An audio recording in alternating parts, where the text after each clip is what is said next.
What is up, my friends? You are very welcome along to the start of England's Euro campaign. I'm joined by an actual Englishman. Ben, how are we? I'm all right, mate. How's it going? I'm good. I'm good. I'm obviously here in the hope that you guys fall apart, but I'm going to try and be as unbiased as I can be, but that's why we've brought you in. Well, you do support an English team, so I don't know why you want England to not do well. I don't. I support the Scouts team. Oh, you're going down that route, are we? Yeah, I'm setting the stall out early, Ben, do you know? Yeah, no, I thought you might go down that route. So, no, this one, I don't think it's going to go well, Craig.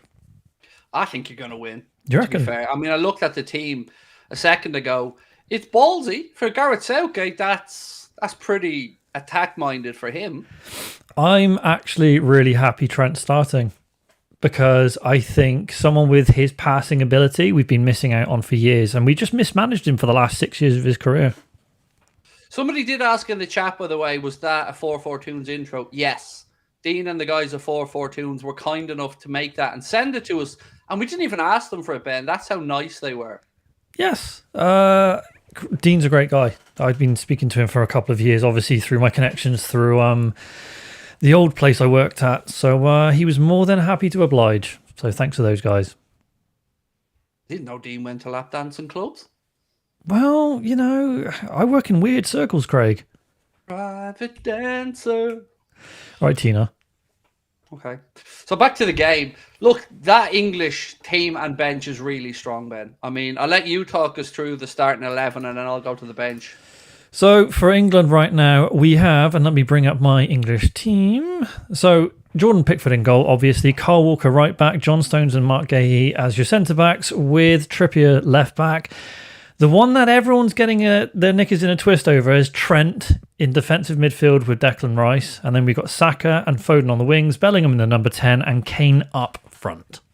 That quartet in attack that's good, man. Like, I mean, you can't complain about that four in attack. Now, we were speaking off camera, and I said I feel weirdly that Kane might be the risk. His form's not been great, and I can understand why you would want Watkins at number 9 right now. But for me, I think you have to start off with Kane. I would say, Craig, if he starts badly, then look at it. I think, yeah, look, no one's doubting Harry Kane. He scores goals. But I just feel the end of the season with Bayern, the back injury, he hasn't looked like Harry Kane to me. But maybe he's just taking it easy until the need to score the big goals, which of course starts tonight. So no doubt he will score goals during this tournament. But I just felt of the front four, he's the one probably the most questionable at the moment, just because of that back injury he's been carrying. I would have to agree. And then you could, Tony would be the other one. Ivan Toney, I think, potentially, if you weren't going to go with Kane, he's the unknown quantity. We know how good he's been in the Premier League, Craig, but what do you think over, if you had to choose between Watkins and Toney, who would you choose? Watkins, I'm guessing. Watkins. If I had a penalty shootout, Ivan Toney be coming off the bench right away. Right at the end of extra time for the penalty shootout, you want Ivan Toney on there because he's as close to a guarantee as you can get in a penalty shootout. But I think the all-round package for international football with the way he runs the channels is probably Watkins for me. But Kane is a poacher, and you got to say Kane scores goals. But yeah, I'd go Watkins over Toney personally. What about yourself? Personally, I would actually go Ivan Toney. I know Watkins has had a fantastic season. I just think Toney's a lot more aggressive in his style of play. And I think in international football, you need someone who's going to put it about a bit. So I would actually prefer, I think all of them are great, but I would have Toney over Watkins in this situation. I have to ask you though, Craig, what's your thoughts on Trent in midfield? Being a Liverpool fan. Obviously, for me, this is like a free hit. I get to see what he's like in midfield without it impacting Liverpool in that way. So I think it's a very ballsy move from Southgate. I don't understand some of the stuff that's been said in the English media around Trent. What are the other options right now? Well, you've got Kobe Mainoo, who's obviously young and will have many opportunities during this tournament in the future. Conor Gallagher, who's really not going to change a game for you. So I think I'm intrigued and I'm glad Trent gets a start. I hope that he performs well. I think he will. Gareth Southgate has spoken about the fact that he's been working with Trent towards this for a year or so now. for him to move into mid. So for me, it seems like an interesting experiment that I get to sit back and watch without it impacting Liverpool. What about you? Super chat very quickly. Looking forward to my first international watch along with the Anfield Agenda community. Thank you very much, Mac. Yes, thank you. And to all those asking why we're not doing it on top of the league, that channel's been parked up for a while. So we're going to get back to it at the start of the new season. But we're trying to look at this from a Liverpool perspective of the Euro. So when you see us doing a watch along of Euros games, 90% of the time it'll be because there's a Liverpool interest in it. And obviously today we've got Mr. Trent Alexander-Arnold and of course some other Liverpool players in the squad as well. Just on your point on Trent, I'm happy he's in the starting 11 because I feel like for England and Southgate we've been mistreating or misusing Trent's ability for a long time. How he's not been in an England squad, I don't know, Craig. He's 25 now. You know, he feels like he should have a lot more caps. Yeah, but it is fair to say, where do you play him? Like, I wouldn't trust them at right back in an England team. I've got to be honest. On the international stage, the way the games are, I think I can understand them not playing at right back. But it does feel like it is a matter of time until Trent becomes a midfielder. And whether that's at Liverpool or at England or at both remains to be seen. But it'll give me an indication of Trent's calibre in that position. And interesting, he's alongside Declan Rice, you know, an absolutely outstanding midfielder himself. And if I was an English fan going into this tournament, Ben, honestly, I'd be thinking you got to win it. You've got every chance to do it. You think England can win the Euros? Absolutely. I'm not saying it's nailed on, but you could not have them in the top three. They've got to be in the top three. And if you look at the draw going through, if I'm not mistaken, semi-final looks like a bare minimum here. Considering how everyone else has started off so far, though, I'm not so confident. Germany were on fire the other night. Spain looked... They are the whole nation, though, so you've always got to take that with a pinch of salt. Yeah, but they got Musiala and Wirtz, and I thought they were very, very impressive. And on top of that, Spain yesterday, Spain looked good, Craig. Spain looked very good. I mean, how ridiculous is it that Yamal is only 16? That is scandalous. That dude has some career ahead of him. I believe he's only 17 the day before the final as well. That is insane. And then remember, Gavi is out as well. So you've got Pedri there. The only thing Spain always seem to lack, mate, going back to the days maybe of Torres, David Villa, is that striker. But Morata got himself on the score sheet. He did. I think everyone was worried from the Spanish contingent if Morata was going to turn up in the first game because he's got a bit of a reputation for missing in the big games in internationals. Oh, Rod, how are we, mate? Rod Meta there in the chat is one of our friends from Australia. Rod's OG, Ben. Like, Rod was around when I was doing streams with 15 people in them for 3.5 hours. No way. So welcome in. Always the same post, coffee and croissant emoji. That's how I know it's Rod. Always lovely to see you, my friend. So, Craig, score prediction. Come on. Oh, I know you think it might be 0-0, Ben, but I'm going to say 3-1 England. I'm still thinking 0-0. The way this tournament's gone so far, how many goals? Is it 20, 21 goals in 6 games so far? Something like that.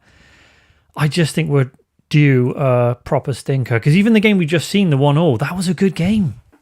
I have to say I missed that game completely because I was in between streams. My daughter's boyfriend was playing an American football game up in Dublin. He came back with an injured foot, so we were assessing him to see if he needs to go to the doctor or the hospital or not. So I missed that game completely. Well, I think everyone was really happy that Christian Eriksen got the goal, especially after what happened 3 years ago. And you were live, weren't you, when that happened? I was. It was... Yeah, it was a moment I'll never forget. I think if I remember correctly, I was live with Joe. Yeah. Yeah, and look, how great is it to see him scoring today, to be back on the pitch, doing what he does best. I think it's just a good feel moment for everyone, or feel good moment, sorry. I think it's one of those rare times where everyone's happy for someone to score an international goal. Even England fans, and they're in our group, everyone was happy to see Christian score. You've got to be happy with that group, though. I mean, it's not the most difficult group of the Euros. No, it's not. But I think a lot of people are very nervous over Serbia, and now they've seen Slovenia today have a little bit of, they got a point against Denmark, and Denmark were the one everyone was kind of nervous about. So, yes, we're happy with the group, but England have got to turn up today. Couple of comments from the chat. Craig, are we looking at Mark Gay? I believe so. I mean, he was on the list a year ago, and we're still looking for a centre-back, so I would imagine yes, and it's definitely worth keeping an eye on his performance today for England. Carl, how are you, my friend? Said, could you put up with us if England won the Euros? But you're also modest, Carl, you know? You don't like to bring these things up, like, so. Look, mate, it's your God-given right if you win the Euros to be unbearable. Same, if Ireland won it, I'd be the same. If Liverpool win the league, I'm the same. You win it, you get the joy of being a braggadocious pain in the backside, but you got to win it, though. Never seen England win a major tournament in my life. Some people say, but you've seen Le Tournoi. That wasn't a major tournament. So I still feel you absolutely poo-pooed the bed at Wembley. Which game? Dad's Army against Italy. Honestly, I think as soon as we went 1-0 up, I said to my wife, we've scored too early. And I know people say you can't score too early. We did. And then we sat back. They were there to be gotten at. One more goal and that game was over. I think in the next game we beat them in the Nations League. Was it 3-2 or some stupid... I can't remember what it was. But yes, Italy didn't even qualify for the last World Cup, which makes it even worse. It is. I mean, this Euros is so competitive. Like, looking at the squads in it, you could make a valid argument for at least 5 teams, maybe. And then that's before you look at the outsiders or the overachievers. Well, Liverpool Prophet has just said, Ben, who have you got to win this tournament? I've gone with, and I've changed my mind. I had gone with France. I think Germany are going to turn up and do it. You could never rule out the home side in an international competition. We've seen it so many times. France, I think Spain maybe, and certainly you guys then in the Euros final as well. Rod said, best thing about the Euros is the refereeing is miles better than in the Prem. Well, I looked at an incident the other night, Rod, in a friendly over in South America. Actually, it was the USA, and the refereeing decisions were shocking. Like, they were reinventing the laws of the game at one point. There was a free kick given on the edge of the box, and the ref went over to check for potential red card and ended up overturning the free kick and dismissing the yellow card. Both completely outside the laws of the game. It's I'd have to agree with you on that one. So I'm just trying to type in something because I didn't realise the England team's not coming up on the screen very much. There we go, I fixed it. So for me, I asked Ben to send me the Serbia team, forgetting it was on the screen in front of me. Yeah, sorry. I forgot about that. It is on the screen. You are looking at it. Connor set it up just before, I think. But does Serbia even have a national team Twitter? I could not find it at all. Maybe someone in the chat will know what it is. Is it Serbian footy? I don't know. I always go to the old reliable football apps, Ben. Oh, which ones are those?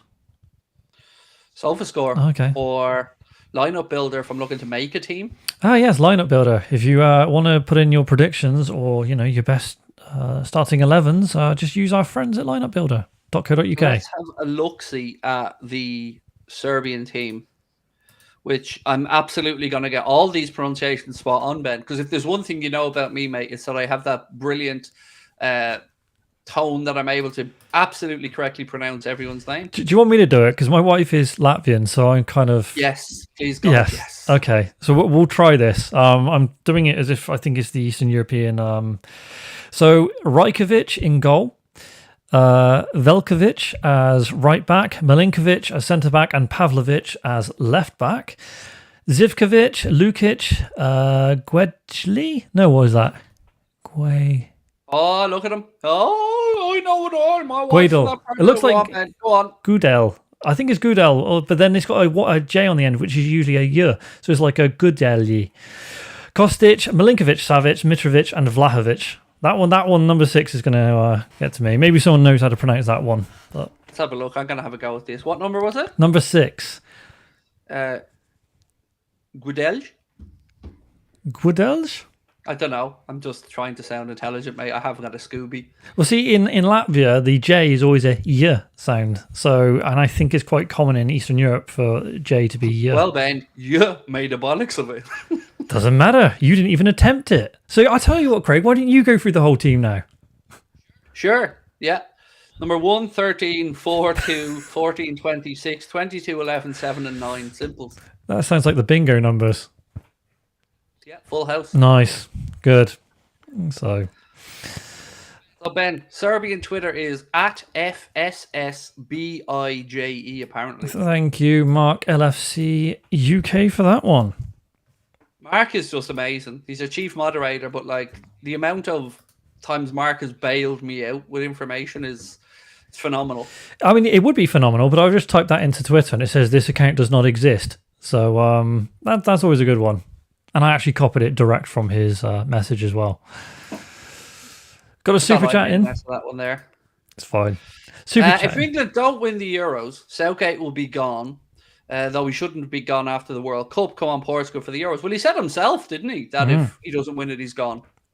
I think a few United fans were very worried that he was going to be going to United. But yes, I think after the amount of tournaments he's done, if he doesn't win it, he has to be gone. I mean, let's be honest. The fact that you've kept Ten Hag around at United means nothing at the minute.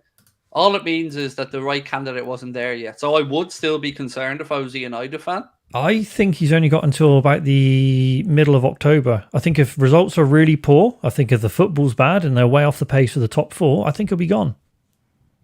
Oh, there we go. There's a good pronunciation from Jasper. Goodell. Goodell.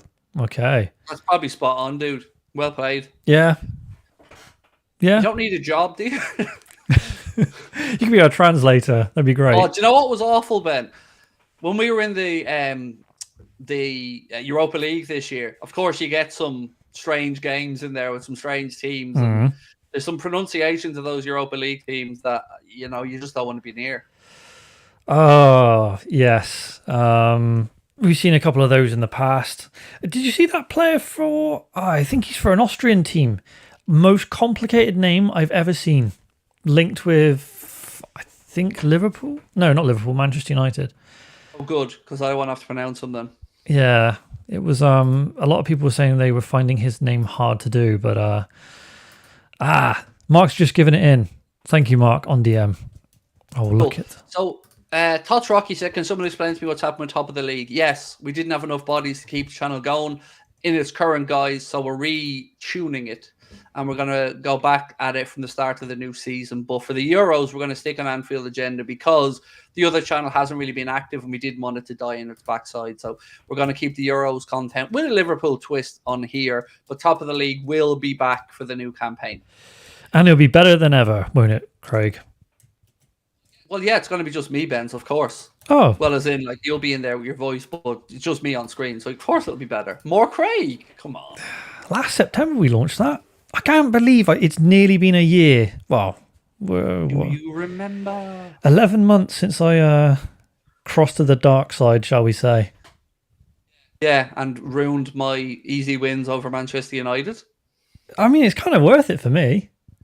3 games and we haven't beaten you since you've come over to Anfield Agenda. Something needs to be investigated here, Ben, because I'm calling shenanigans. Oh, you think I'm behind it, do you?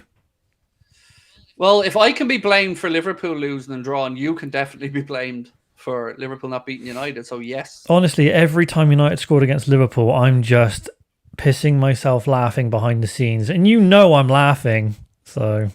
So everybody remember, if you're coming to our Cardiff show, the Richard Burton Theatre on August the 2nd, bring eggs, tomatoes, everything, because Ben's going to be there, and I'm going to bring him up on stage. And you know when you go to a fun park, Ben, and you have the wet sponge to throw at somebody? Yeah. You see where I'm going with this, bro? Yeah, we've got the stocks ready for you. We've also got the clown paint, so we're ready to go. I've also brought some paddles, because apparently you're into that kind of thing. Oh, you never say never. No. Is Ben an England fan? Well, he is English. I mean, I do sound a little bit sort of South Country, but yes, that's pretty much an English accent. So yes, can we see Ben's beautiful face? It's not. It's a face for radio. Craig knows this. You need to buy a ticket to Cardiff.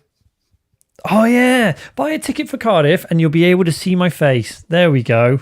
That's a reason to come. It's the only show, Ben, that the full array of Anfield Agenda talent will be on display. There's yourself and your good lady wife. There's Connor and his partner, myself, Sabrina, Lucas, and then Chris Stonage will be there as well. So they're going to get to meet the whole Anfield Agenda family.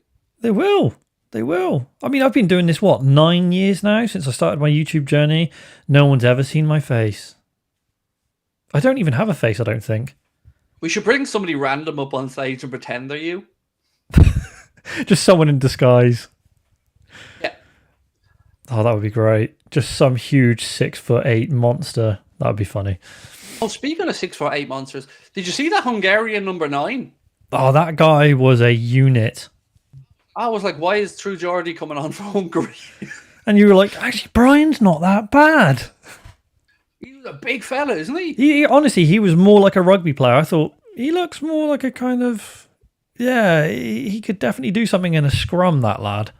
Big dude. Big dude, that number 9. But then again, Akinfen was a big guy, and he wasn't half bad in the lower leagues. And he was on the bench, so he was definitely like, I'm wearing number 9. And everyone else like, yeah, you could have that. You don't start, mate. What? Hey, I'm number 9. There you go. Mark LFC UK. Why does it look like... That's a good spot, Mark. Why have they already got a goal for them? Apparently, it's already got a goal for Serbia on our back end. So I will sort that out now. Was it? Yeah. Only on the back end, though, because it ain't coming through on my side. On the front end, it is. It's saying Ilic has got a goal. So, Lukic. Why has he now got... They swapped it around. Weird. Anakin Skywalker only turned 22 yesterday. So there you go. Thank you, mate. And happy birthday to you from all of us. Don't know what your real name is. If your name is Anakin Skywalker, by the way, well done to your parents, because that's a cool last name. That is weird, because there's no goals on that one. So we're just going to put it in naught and save it again. A huge unit with a Jimmy Cranky voice. Oh, that's showing our age there, though, isn't it? How old are we now? I'm 27. Oh, yes. Of course, you're 27. There we go. But if I used my what's on any Aluko maths, I'm 27. Are you? Did you not hear her? Apparently, she came on talking about 2024 and talking about 2010 being 24 years ago. Who did? On today's comms, apparently. Oh, okay. Well, no, that's the first I've heard of it. Just going to change his name. My name is Harvey, but I'm not the doggo, said Anakin Skywalker. There you go. Harvey Elliott, confirmed. Anfield Agenda fan. There you go. Disguising it as well. Well done, Harvey. I knew. I'm just going to sort this team out in a minute, so you just carry on talking a second, Craig, because I'm multitasking. I can't multitask. I'm absolutely incapable of multitasking. So we are only 8 minutes away from England's Euro campaign getting underway, and they want to get off to a flying start. Ben has a fear of a 0-0, but I want some score predictions in the chat. So let us know, ladies and gents, what you're going for. I'm going to go 3-1 England. That's my prediction. I'm going to say, do you know what? I'm going to say Trent gets at least an assist and shuts up Wayne Rooney and the doubters. You reckon? 1-1 for Eamon Kelly. What else we got? Do you think any of the footballers watch the channel? I would imagine somebody's come across it at some point. The club have certainly been keeping tabs, but I don't know about players or managers or something. You'd have to imagine somebody would at some point have come across the channel. I think that's correct. Sorry, I just updated the Serbian team because everyone was in the wrong positions and there was a couple of people that weren't correct. So now it's correct, people. Sorry. Let's go through some score predictions. Omar's going 4-0. Dylan going 2-1 England, 3-1 England for Tyler, 3-1 England as well for Colleen, 2-0 for John Deere, 4-0 for Carl, 4-1 England with a Kane first goal for G-Man. Pro is going 3-1 England, 4-1 England, 2-1 England, 1-0 Serbia for Andrew Brown. There you go. Well, they're no mugs, the Serbians, Ben. We know they're going to be technically proficient and work hard. Well, Manchester United were linked with Milinkovic-Savic at one point. We know Vlahovic for Juventus. Mitrovic is a known quantity in the Premier League. So, they're going to put themselves around a bit. And as everyone says, the English defence is probably the weak link.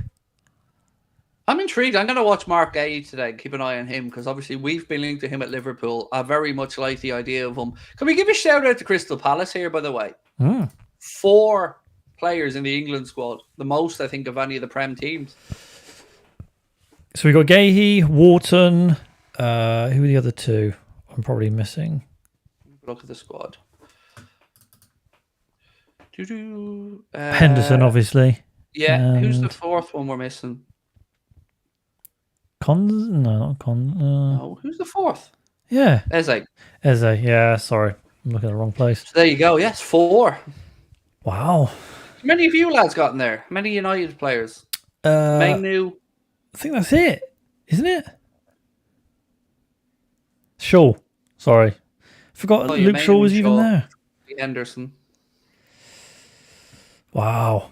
It shows how far United have fallen. We can only get 2 in the England squad. Obviously, Rashford would have been there, but Rashford's form this season has been not good. So, not surprising he's not made it to the England squad. Then again, I got to ask this one. Would you reckon of Branthwaite not going instead of Lewis Dunk? It's a tough one because there's no denying Branthwaite's going to be a great player, but I guess Gareth Southgate felt he needed a little bit more experience because if you do look at that England team, there is a fair few young players in and around it. There are, but for me, I feel like in this kind of a tournament, someone like Branthwaite, you're going to need tournament experience at some point. Should have taken him. Oh, you should be happy he's not there. Why? But from a Manchester United perspective. Yes, because if he goes there and performs, Everton's price goes up again. It does, but at the same time, I've got to say he needs to have the tournament experience. For England, from a non-selfish point of view, I think he should have gone. I really think he should have. Hack said, what's your thoughts on Gakpo's performance today? I thought he looked good. He looked very dangerous, and as was pointed out, and certainly on the Irish punditry, was hugging that touchline. Got himself a goal. Can't ask for much more. Delighted with Gakpo. 2-1. Holland on the way. Now it's over to England. Now, I'm going to say I'm expecting a big tournament here. There's Brian in with 50 gifted memberships, by the way. Absolute legend of a man. Thank you, Brian. Hero as always, sir. Much appreciated. This is a tournament where I'm expecting to see Saka step forward because I'm forever hearing about how he's as good as Mohamed Salah. Let's see. Saka has to step up in this tournament for me and Jude Bellingham. Yeah, Saka he's a special player. He is, but he's got to turn it on this tournament. How old is he? He's still only 22, isn't he? I don't know. Very young player still. But for me, he's one of the first ones on the team sheet anyway. Bellingham, what do you reckon? Do you think this is the tournament which Bellingham properly announces himself? Well, I mean, he's already how good he is. But, you know, we've seen a lot of players over the years do it at club level and never really transfer that onto the international stage with England. Bellingham's just so good that you expect at some point he's going to light up a tournament. I mean, come on, 20 years old, gone over to Real Madrid, biggest team in the world, from England. You know, no one really goes over Real Madrid or anyone at that age, to be fair. First season, La Liga and Champions League. Yeah, not too shabby. Not too shabby. If he wins the Euros with England then as well, I mean, you're looking Ballon d'Or contention already. Who's in the running for the Ballon d'Or at the moment? It's kind of, I think you're looking at Real Madrid players, but you're looking at a group of them. I don't think there's real individual standouts. I mean, Kroos, Vinny, and Bellingham and Vinny Jr. are the two being spoken about. But I mean, I think Kroos has been criminally underrated. Tony Kroos, 6 Champions Leagues, a World Cup, I think 6 World Club Championships, however many La Ligas he's got. Kroos at the age of 34, one of the best midfielders of certainly our generation. And I would put Modric up there as well, Craig. 6 Champions Leagues as well. Those two. Oh, Luka Modric's incredible. Just think what an incredible career. Just a joy of a player to watch, Modric. Right from when he was at Spurs and then all the way through. He was just an incredible performer. It's mad, though. He went over to Spurs at the age of 27, which is not old, but it's kind of starting towards, you know, the back end of your career, and then still goes and wins 6 Champions Leagues. Not too shabby. I mean, it's the complete opposite of going to Spurs, where you know you're not going to win a trophy. Yeah, like 4 years of your career wasted, and then go over to Real Madrid. Oh, yeah, 6 Champions Leagues, whatever. Well, we are about to get underway, ladies and gentlemen. England's Euro campaign about to kick off, and we're going to take you through each and every minute of it. Let us know your thoughts on the game as it progresses. Don't forget to hit that subscribe button if you haven't done so, and please do drop a like. My prediction was 3-1 to England. What was yours again, Ben? 0-0. I know. Optimistic, Ben. I know people don't want to hear it, but this Euro so far has been such a good tournament, Craig. There's going to be a downer game at some point. And you're determined it's going to be you lot. Yes. 100%. It'll probably end up being France or Portugal now, but... Oh, there's some really good group games coming up as well. Jen, thank you for gifting 5 Anfield Agenda memberships. That's 55 gifted already on this watch along. So thank you to Jen, thank you to Brian, thank you to all of you guys for tuning in with us as well. We're going to try and keep you guys up to date as the game goes on. Feel free to put your comments into the chat as well. I can't see happening with an England win here, Ben. You say that, but I've just got this, I don't know, Mitrovic, Vlahovic. There's something they've up top. I think they could get at our defenders. I think Mitrovic is going to put himself about, definitely, physically. So it's just a matter of if you can wind him up enough to get him a booking, that will help. I don't know, man. Look at your bench as well. I just think you have enough strength and depth that you can change this game if needs to. I think just on Mitrovic, I'm pretty sure, has he had an opportunity to run at Gay in the Premier League before he moved over to Saudi Arabia? I mean, he does put himself out a bit. And I just think if there's a weak link in that defence, Mark just doesn't have the experience, the tournament experience yet. Well, he's got John Stones alongside him. We've certainly got plenty of experience. So, and again, then you've got Kieran Trippier on there as well, another very experienced pro. He is. Although I don't really like Trippier at left back, if I'm honest with you. And it must make you feel a little bit better that Kane playing in Germany, used to it now at this point as well. That should surely benefit England. Yeah, I mean, you know, he has been playing for Bayern, I need to say Borussia Dortmund, Bayern Munich for the last season. I think he was on target for a record. I don't think he got the record in the end. But yes, he's... On the way. I can't believe they finished third, by the way. So we are on the way, and immediately England go back to Jordan Pickford, who puts his left boot through the ball and goes long. Third in a 2-horse race as well, Craig. Let's not forget that. Third in a 2-horse race. No, fair play to Stuttgart. What a campaign for them. Obviously, there's John Stones in trouble already. With Vlahovic there picking his pocket, but Stones recovers. Please do subscribe to the channel if you are new. Obviously, Craig will be covering all the Liverpool news all summer long. Right, here we go for England. I mean, Foden, Bellingham, I mean, you do have some talent in that team, mate. Where would you rank it amongst, because obviously we had the golden generation of 20 years ago. I feel we've got more talent now. Best. This is it. This is your best. Yeah. I'm going to go back to Italian 90 and say this is probably the strongest up there with that team. Jude Bellingham, generational talent. Phil Foden, generational talent. I wouldn't say Cole Palmer is a generational talent, but I do rate him even though he's not playing right here. Saka, he's a generational talent. Kane, probably the best. No, he is the best striker we've ever had. I know some people would say, well, Wayne Rooney. Or Greaves. Jimmy Greaves was, yes, his goal scoring record is phenomenal. But it's different time though, Craig. Different time. I love Greavesy, but... Irish generational talent. You're so bitter about that. Same with Grealish. I also have Kane and Bellingham as well, by the way, mate. They're also qualified to play for Ireland. They are. Stephen Iron says, Nico Williams, Pacho Edison summer window? Question mark. Sign me up. Put my name on the dotted line, Stephen. That would be Craig getting the nipples out. Good. That's yeah, I'd take that. Wouldn't be my first choice for centre back, but either way, mate, I'd take that window. I don't know what window I take from Manchester United. I'd take anything right now. Top window. Just take the window open to get a breeze through. One that doesn't leak. That's a roof. That's not a window. No, I might stick a Velux in. Oh no. So, there's a guy from Bristol who always does window adverts. It's terrible. Other window manufacturers are available. Yeah, they are. Oh, Saka brought down, free kick, England wide area right hand side.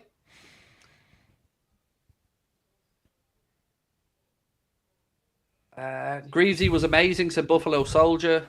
Kelleher is that guy for Ireland. He's a great goalkeeper. We're very lucky. We've got 2 good goalkeepers, actually. Kelleher needs to move away, though. He needs to be a starting goalkeeper. He does. It's one of those real catch-22s. Like, as an Irish fan, I need him to go and play regularly.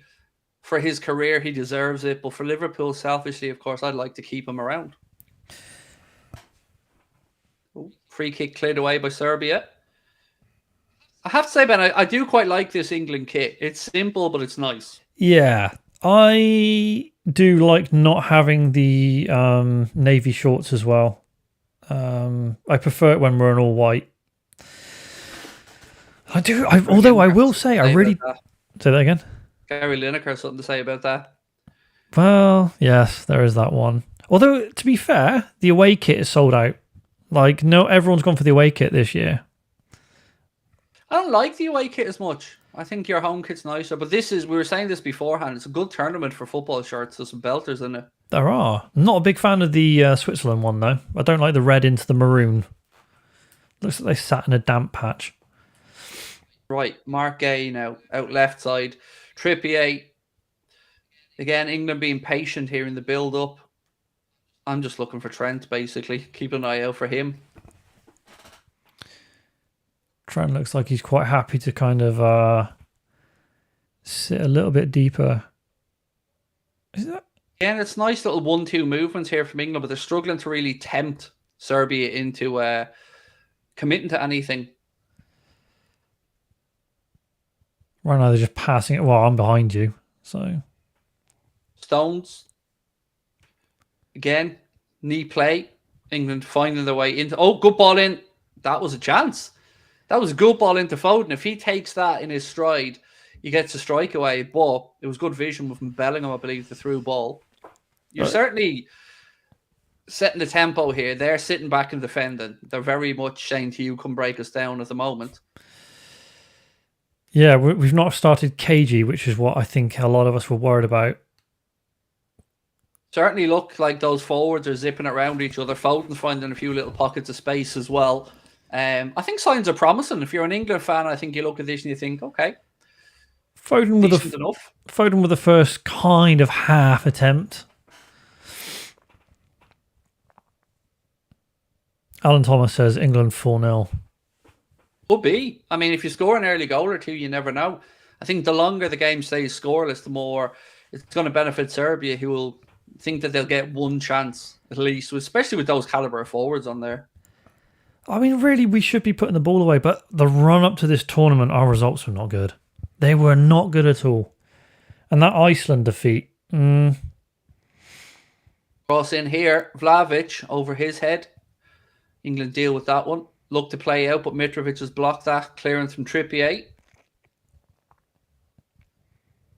First little bit of a foray into your half we've seen there from Serbia. Didn't like that Walker got done over on the right-hand side there. It is mad to see Trippier at left back for you guys, by the way. I hate it. I don't like having a right back playing as a left back. But we just don't have the options. Shaw's never really fit, even though he's with the squad. Chilwell's not here, so... It is nuts, yeah, because both are very, very capable left backs. But there's one player who would be here if he was fit, and I think everyone knows he would be, Reece James. Yeah, but like, he's injury prone, probably doesn't do it enough for Reece James, to be fair. I think he'll be... Gomez, I think, would have been a better shout at left back than Trippier. But that's probably me showing my Liverpool bias, because he's certainly not afraid to get forward down the left-hand side for Liverpool when he plays there. No, I wouldn't disagree with you. Just on the Reece James thing, though, I mean, he feels like the type of player who will end up retiring early. I've heard a couple of little bits and pieces on the grapevine saying kind of similar to that, but you hope it isn't the case, because you never want to see a footballer's career cut short because of injury. No, he is... I think it's the first time we've ever had two potentially world-class right-backs. Like, it's always been like Reece James or Alexander-Arnold. You can't really... It's like, well, which one are you going to choose? Both of them are really good at attacking as well, but yeah, Reece has just got that horrible injury record. If Southgate leaves, who would you want to replace him? Said John Connor. Pochettino. I'm not even going to hesitate. Okay, let me ask you and the chat a question. Does it have to be an English manager? Like, are you... No. Are you of the mindset that no matter what happens, it has to be somebody coming through the FA system? Or, like Ben said, would you go for a Pochettino or somebody like that? I mean, you look at the history of English managers. We've had Sven-Goran Eriksson, Fabio Capello. So it's not like they haven't gone down the foreign manager route before. What about the likes of Graham Potter? Because he's not in a job at the minute. He's not in a job, but I think he would be another Gareth Southgate type appointment, if I'm honest with you. Surely you couldn't see Lee Carsley stepping up. That's not going to happen. If it does, I think a lot of England fans would have questions over the FA at that point. Because it's one of the... You'd have to say it's one of the most attractive international jobs, specifically from a pay scale as well. The FA are able to pay top dollar. Yeah, but also from a talent point of view. You know, I think if you're any manager now and you're looking at the England squad, you're going, well, I get to choose from Bellingham, Foden, Saka, Palmer, Rice. Shouts for Kloppo in the chat there. I don't think he'd ever be forgiven in Germany if he took the English national job. No, he wouldn't. Although, to be honest with you, I think us, the English, we would take him. So. Of course you would. I mean, Jesus, that's like me saying you wouldn't take Guardiola either at Ireland. Of course you would. No, but I'm sure there'll be some nutters out there who wouldn't take him just because he's German. I don't know. I mean, it is a different kind of persona needed, though, for an international. Like, you can see Southgate as an international manager, but I really struggle to make the leap from to be a Premier League manager. You've got to have... because it's not... For your job in particular, you've got to be clean cut. It's not week in, week out either. Like with the Premier League or any other club in Europe, you know, it's week in, week out, you're training. You only get these players a couple of times a year. You've got to be switched on at that point, but you've also got to be scouting throughout the rest of the season. For England, you guys have this obsession with your manager being like perfect, like the perfect human being as well. I mean, come on, Sven-Goran Eriksson at the time. I think there was the old... yeah, but Sven had the uber charm factor. Yeah, no, he did. Sven's a charming man, like. To be fair, I don't think we've really had many... Have we had any scandals with English managers? Sam Allardyce. I knew you were going to go down the Sam Allardyce route. But he still has 100% record, Craig. You know what? I stand over this. He would have done well for England. He would have done, but, you know... So would Harry Redknapp. There's been a couple of managers who could have got the job and never got it. I always wanted Jose Mourinho. I mean... Mate, the FA would have a heart attack. It'd be funny as hell. Imagine sending him in for a press conference. You'd see the sweat of the PA boys beside him. Worth it. Dribbling down their faces when Jose steps up. Honestly worth it. I genuinely wished we'd got Jose in. He would have taken it as well. He loves English football. The fucking pound no. He does, but he loves England. So actually, do you know who? Do you know the ideal man? Ticks every box, Ben. Clean cut, good persona, loved by the English. Who? Cholo Simeone. Did you just say? Did you just say Diego Simeone? I did. Yeah. Yeah. No, I'd. You love an Argentinian. You know, great background with England, proven manager, real charmer, nice and polite on the sidelines. Hell no. Absolutely no. So, come on. England probing on the right here. Walker. Go on. Back to Stones. Go on. To Jude. Out Go on, right-hand Judy. side. Walker. Oh, nice ball slipped in. Saka. Ball in. Get in! Bellingham! He had to have a big turn. Come on, Jude! Get bullet header! He arrives late. Third man run. In behind the defender on the blind side. Bang. 1-0. That... He is him. He is him. You got to give... That's a good team goal, though. That was... good play down the right-hand side from Walker to Saka. Saka's ball in, good header by Bellingham, 1-0 England. Oh, and an early goal as well. Early goal. We've turned up. That's what we wanted. Look at the run. Look at that. He wants it. You see the arm up from Bellingham as he makes the run on the edge of the box. That he just wants. That's a goal that would make me excited if I was an England fan. Because not only did he point for it and want it, he just put himself in the danger zone there. Look, he knew he was going to get clattered and he still went for it and scored. That, yeah. Look at that. Just the desire to just get in there. How is he 20? How? He's been on this earth before, Ben. He's a freak. He is an absolute freak. I mean, there's a reason Birmingham retired his number at the age of 16. That man's been on this planet before, definitely. He is... They talk about generational talents. Jude Bellingham is beyond that. He is an absolute superstar. There you go. First goal of the Euro 2024 for England, scored by the man that we said at the start has to show up this tournament, Ben. And he has shown up, Craig. You know, this is the one. This is the one that everyone... Sorry, people. I got so excited I didn't do the scoreboard. That's my fault. Jesper said still salty he didn't sign for Liverpool. Dude, it's all mine. Yeah. Can you imagine? But... You know what? Real Madrid, you know, it feels fitting for him. Sorry, that's me getting excited about Jude scoring a goal. I completely forgot about the scoreboard. Because I'm also producing at the same time, so there we go. So, have you done Fantasy Euros? No, I'm terrible at it. What about you? I did one, yeah. One of the guys in the Squeaky Clean in our Discord group did one. And currently on top of it. But that will change, don't worry, because I'm not very good. But yeah, I did one just for the laugh. No, I'm not very good at it. Someone just said, I'm convinced that Jude is a robot, surely. Yeah, he's AI. That's what's happened. He's actually an AI robot. Not just that, like, look at him physically for 20. He even, like, physically looks imposing. He's just a big unit of a man, isn't he? Have you heard him in interviews? He speaks like he's in his mid-30s. That's what I said. He's definitely been on this planet before. He's just too well-rounded. Yeah, but he's also got the... He doesn't come across cocky. Like, there's an arrogance about it. Actually, his boots are gorgeous. Are they Predators? Yeah. Must be. They're Adidas anyway. I love a Predator. Gotta love the old... Oh, hear that. Ben said he loves a Predator, everyone. An Adidas Predator. But they are nice boots. Were they the blue and the... is that blue and orange or blue and pink? Can't quite tell. Hussein said my voice is low. It's not. Trust me. Maybe Ben's just getting too excited because England are ahead, Hussein. Against Serbia. Or Hussein. Sorry, mate. Hussein.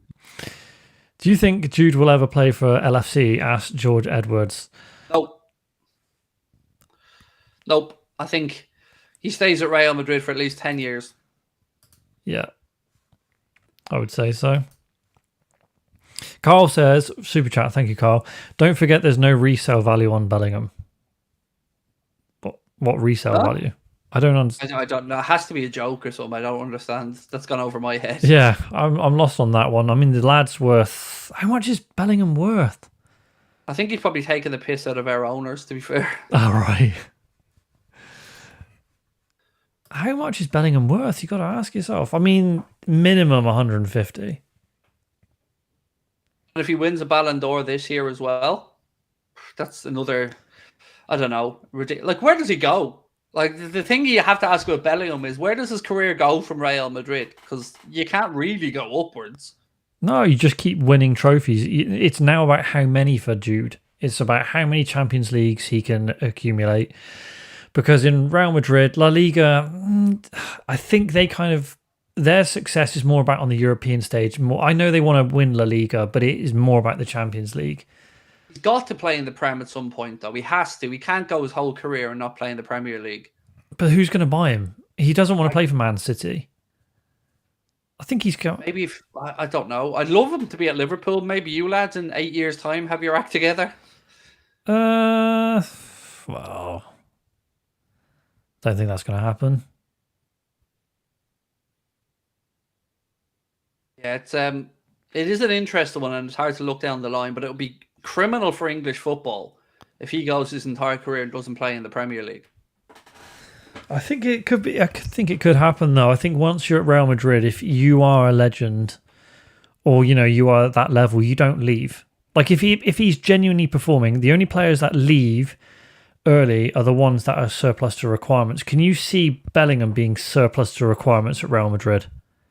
The only thing I can think of is if he gets to that point where he was overplayed too much too young and knee injuries or stuff start catching up with him. But even at that, you'd probably still put him in the Modric class of keep him wrapped up for the big occasion. It would be like Raul being sold at the age of sort of, I don't know, 23, 24. It would have never have happened. Steve Vlahovic leaving a little bit on Bellingham there. Mm-hmm. Bit of a left arm come out. Yeah, just letting him know he's there. I don't think Jude will worry too much about that. Well, perfect start for you guys. You've got the breakthrough. Now it's on Serbia to come and do something. But the last thing we want to do is just kind of sit back and be pragmatic. We just want to go on the front foot. We have to put a marker down. I think that's what we have to give Southgate some credit for here in his selection. It doesn't look like a team that's set out to contain. It does look like a team that's put out to score goals. It does. And can I just say, I think Trent's doing all right at the moment. Ben loves Trent, confirmed. Manchester United fan, lauds England and Liverpool star Trent Alexander-Arnold. They be the headlines, Ben. I mean, he's playing for England, so, anyone who plays for England, I want them to do well. But what are you thinking of Trent right now? I'll be honest with you, mate. I haven't really been paying attention to what he's been doing in the game or not. Someone just said he's giving it away. Commentators curse, lads. That's exactly what happens. He just gave it away there, and England nearly conceded. Should have been 1-1. Oh, God. Trent. Yeah, no. Right, shut up about Brent. Trent. Oh!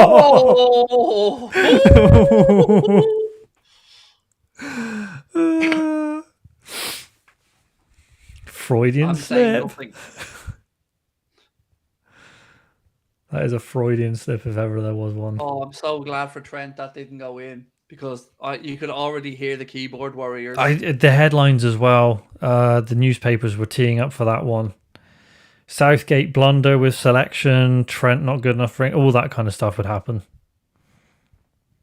All we need now is you to get a free kick 25 yards out and everyone just get out of the way and leave it to Trent. Did he take many free kicks from Liverpool? Yes. We're so lucky, man. We've got McAllister, we've got Trent, and we've got a couple of other great options from shooting from free kicks now. We're well stocked in that department.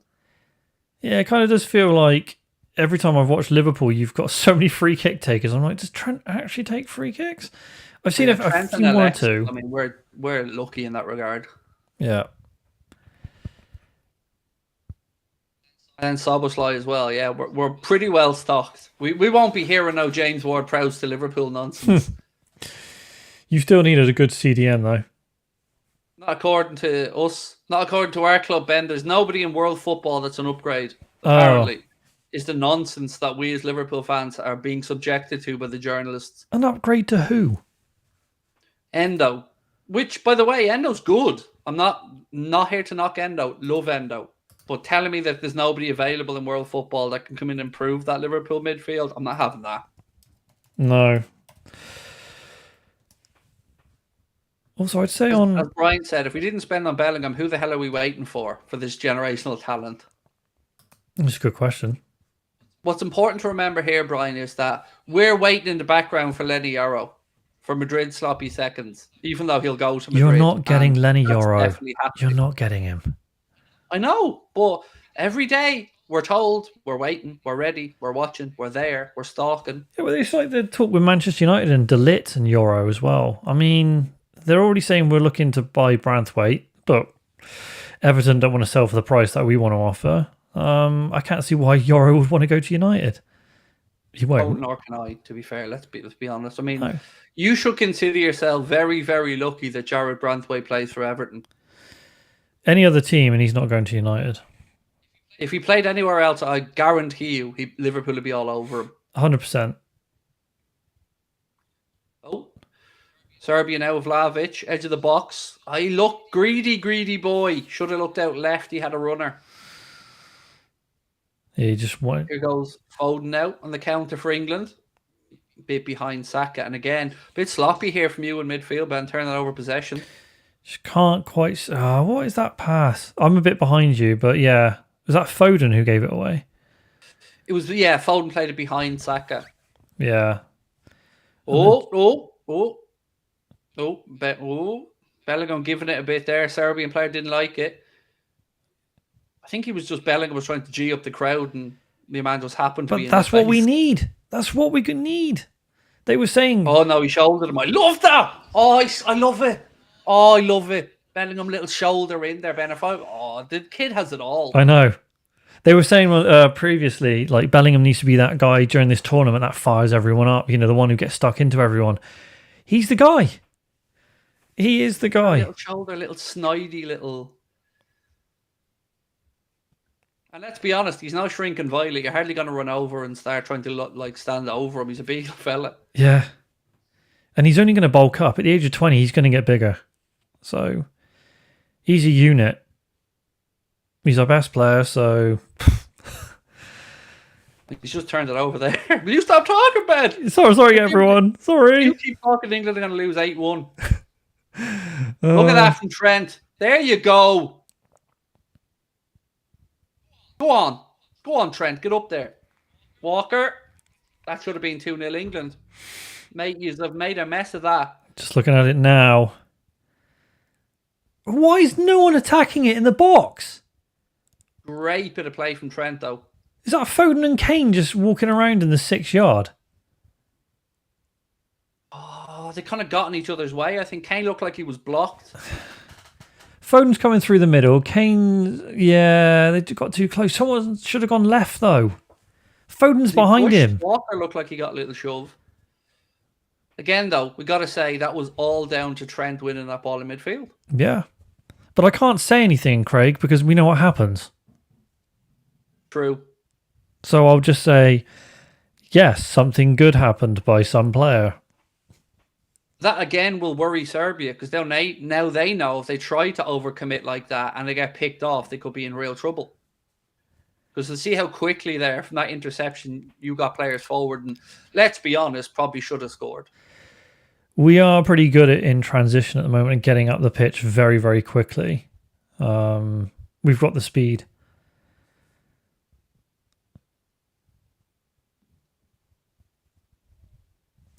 You can take the Kane out of Spurs, but you can't take the Spurs out of Kane, said Mark. Studley Travel says, Ben, a secret Liverpool fan, not on your Nelly.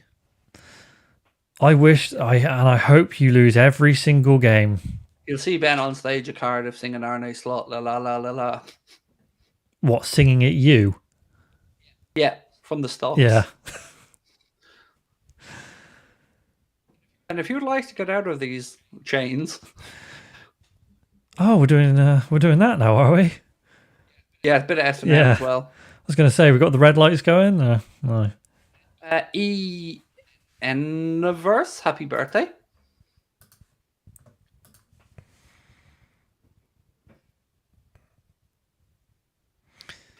Is Bellingham the one that got away? He's definitely one of them. What gets me about the whole Bellingham saga was there was so many Madrid fans who said they didn't want them when they were linked with them. If you go back and look at Madrid Twitter, when they were initially linked to Bellingham, we don't need him, overhyped. We need players in other positions. They just did not appreciate the actual talent that they were going to get. I don't understand with why is everyone says Bellingham is a PR player? There seems to be so many people who want to crap on him all the time. I'm like, I don't think you quite understand how good this young lad is. He is the real deal. Like, I know all countries have the ability to overhype some players when they're coming through. But Bellingham is the real deal. If you couldn't see that, I mean, when he was at Dortmund even, give up. He is the real deal. So is Foden, by the way. Foden's incredible. He is.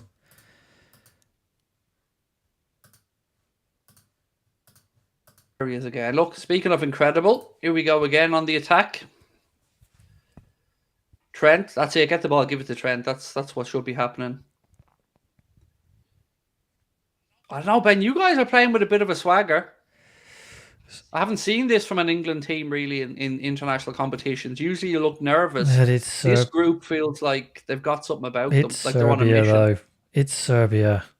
And again, the trap we always fall into as England fans is we get a little bit of a good start and then we start believing, going, oh, it's coming home and all this kind of stuff. We've been here before. But I'm not an England fan and I've no interest in you doing well, but I've got to be honest in what I'm seeing, and it's a good start to the tournament. Oh, here we go. Trent Land. Yeah. Free kick. It was a good ball over the top as well to get us sort of up the pitch. Is that a yellow card? Has he booked anyone yet? Not. I don't believe he didn't book Bellingham, by the way, for that little shoulder. Oh, no. Do you know what? The referee probably applauded him for that and went, do you know what? I respect it. Trippier, get out of the way. Step away from the football. Was Vlahovic booked for the arm on Bellingham? Remember, he left a bit on him as well. Not seen anything. No. Google's saying there's no card so far. Trippier, get out of the way. Trippier is good at free kicks, but no, I don't want to see it.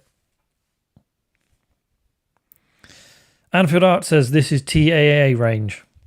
Absolutely is. Get out of the way there. There, that's it. Trent has the ball in his hand. What do you do if Trent scores, Craig? Do you go mental because he's your player? Or you just... No, just be like, oh, nice one. I'm just hope he rams the criticism back down people's throats. That's all I hope for. I'm not anti anything other than I don't understand that unnecessary abuse he's got. Especially from Rooney. Taking a long damn time over this free kick.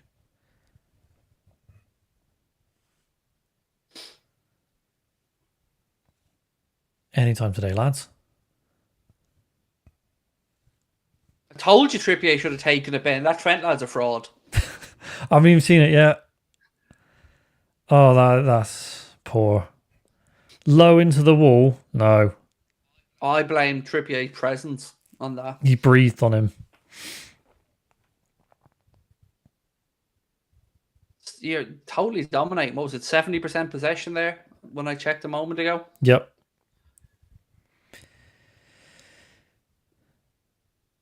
The guys look calm, which is weird for England.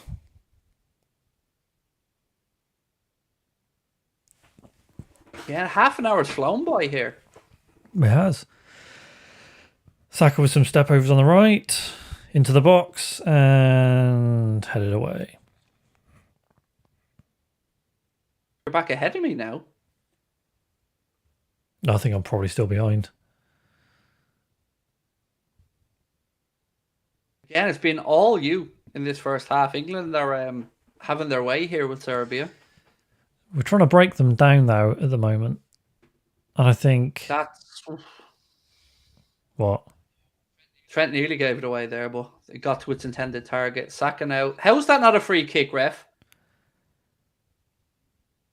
How's he giving a free out? Saka... Oh my God, that's embarrassing. Look at that. How is that not a free kick?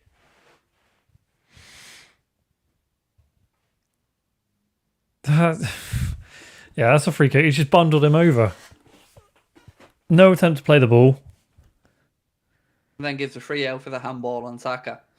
What kind of a random volley is that from Bellingham? His ball's literally behind him. It's a technique I think the cameraman liked. Yeah, no, it's again over the top of the ball. Perfect technique, that. Yeah, they're like, oh, look at that. If I tried that, Ben, I'm doing my ACL. If I'm doing that, I'm probably breaking my leg. I already broke my arm last year. Yeah, that was a very delicate masturbation. Jeez. You thought I was dead.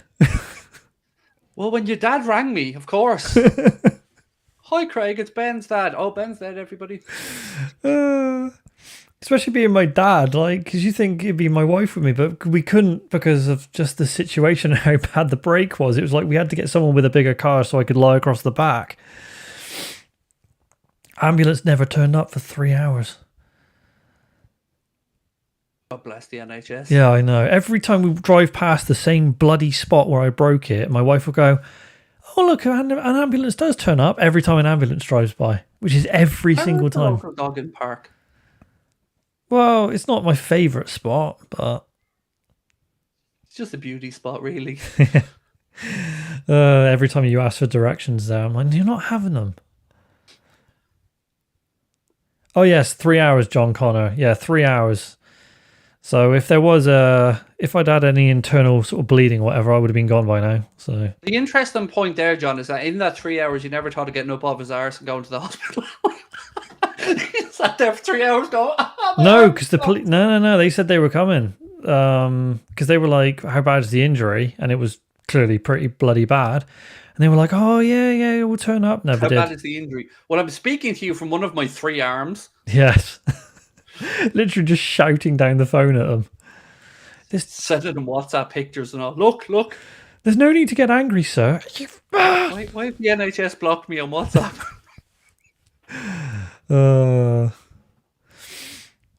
But you weren't out banging the pots and all for them because you couldn't? No, yeah.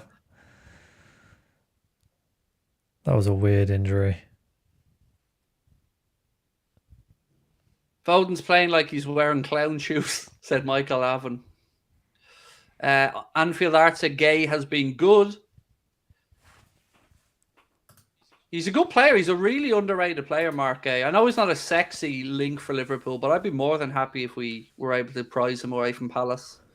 I think, again, United have been looking at it, but then United have been linked with absolutely everyone. So Anakin Skywalker, a.k.a. Darth Vader, says Foden's been poor so far. He hasn't set the world alight. He's been making himself available. He's been dropping into good pockets of space. His touch has let him down on a couple of occasions. Mark LFC says Foden's been playing like Krusty the Clown. I can do a really good Krusty impression, but I'm not going to because I will. No, you got it. You can, by the way. I've heard his Krusty the Clown impression. It is quite good. Quite good. I'm pretty sure I would replace the guy. So. Well, you know what they say about the old proof of the pudding, Ben? Come down to Cardiff and you'll see. Yeah, you'll see Ben singing how much you'll hear him singing Arne Slot, la la la la la, the Krusty voice. Oh, that would hurt. You can't tease, Ben. You can't be leaving the audience with blue balls. I can. Come on. Yeah, I can. He does do he's good at some of these impressions. I'll give it to him. He is. A really difficult one's Alan Rickman. That's a damn difficult one to do. I don't even know who that is. Is he the guy from Die Hard? Yeah. Mr. McLean, that guy, you know. So yeah, we need Krusty. Come on, let's go. It's too loud. Never working for that guy again. No. So pretty good, Ben. That's pretty good. Wow, Sideshow Bell. Yeah, I can if I do it properly, but no, not right now. Snape. Yeah, it is pretty much Snape. So. No, fair play. That's good, man. That's pretty good. I was not. The trouble is, I got my headphones in at the moment, so I can't really hear myself, which makes it harder to do. So you're getting some love from the chat, Ben. Fair play. Like that was a good impression. Yeah, my Kermit the Frog's pretty good though. So I always find that one really easy. Oh, that should have been 2, but it's not. I'd love to interview Kermit the Frog. We must do that for a video or something, Ben. We'll get the lads from 44 Tunes to do some of Kermit Froggy cartoon. Why would you want to interview Kermit the Frog? I mean, you could do it right now, Craig. You're talking to Kermit. Hey, Kermit. Let me say, Kermit, it very much is your business. You don't have to drink that tea and say it's none of your business. Oh, yeah. Oh my god, the Kermit one was spot on. I could do loads of Sesame Street ones. I was doing Bert and Ernie as well. So are you a nonce, Ben? How have you even how have you got to that? Honestly, how do you get to that from doing impressions to that point? They're all cartoon characters, Ben. Okay. That says where your brain goes. So I do a great Sporticus. Who the fuck is Sporticus? Who is Sporticus? Spot the man who doesn't have children. I don't know who that is. Somebody want to tell him who Sporticus is? I think is he dead, by the way? I don't know because I don't know who that is. How do you not know who Sporticus is? Sounds like Spartacus, but worse. No, it's from a kid's show. What kids show? And I'm frantically buying myself time here so I can remember. Lazy Town. There you go. Mark got it. I don't even know what Lazy Town is. Which is ironic because you live in Bristol, and Bristol up on the hill looks like Lazy Town with the colourful buildings. Oh, okay. I'll have to look into that one, I guess. All I remember is there was Sporticus, and then there was the woman with the pink hair. Is there a yellow card coming out? Yeah. And who's been booked? Is it Mitrovic? Your favourite player's gone down, Ben. They're number 6. Oh. Serbia. Oh, they're booking him because okay, fine. Oh, it's Robbie Rotten that died. Thank you, Callum. Thank you. I knew somebody had. But yeah, Stephanie was the girl's name in it, I think, if I remember correctly. Right. Look at us all knowing our kids' programs. The one thing, Ben, that you're going to be fluent in is Dora the Explorer whenever you have a child. You won't be able to escape. Backpack, backpack. Oh, I got to say, some of the cartoons now are random. Very random. Mate, I grew up watching Rainbow. Zippy George and Bungle. If that wasn't made by a stoner, I don't know what is. I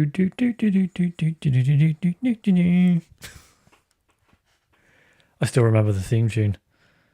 Yeah, it was brilliant. Do you know what I remember? And this is such a stupid thing to remember, but I was watching Rainbow. I was living in my very first family house when I was a kid, so I had to have been less than 6 because I moved when I was 6. And I remember going out with my mum just before we left the house. Rainbow was on the TV, and I turned off the TV. And I remember saying to my mum, "When I come back, is this going to be in the same place as when I turned it off?"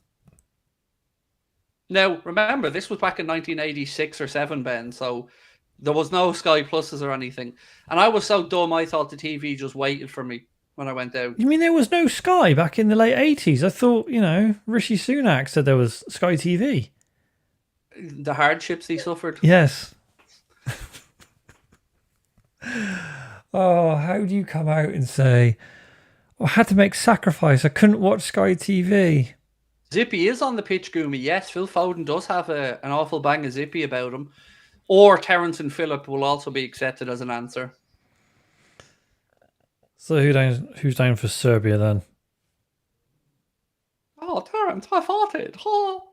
Kostic.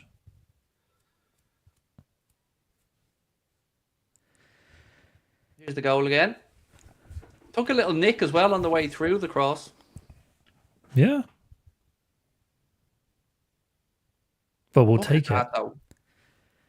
Just wanted it more. He just wanted it more, Bellingham. He didn't take a nick. Don't be showing me pictures of Bellingham and Trent celebrating together. I'm already getting nervous. Don't you be showing me that celebration. No. He's going. I'm sorry, Craig. He's going. I don't want to see that. He's going. £70 million. He'll be gone this summer. Say goodbye to Trent. Bye, Liverpool fans.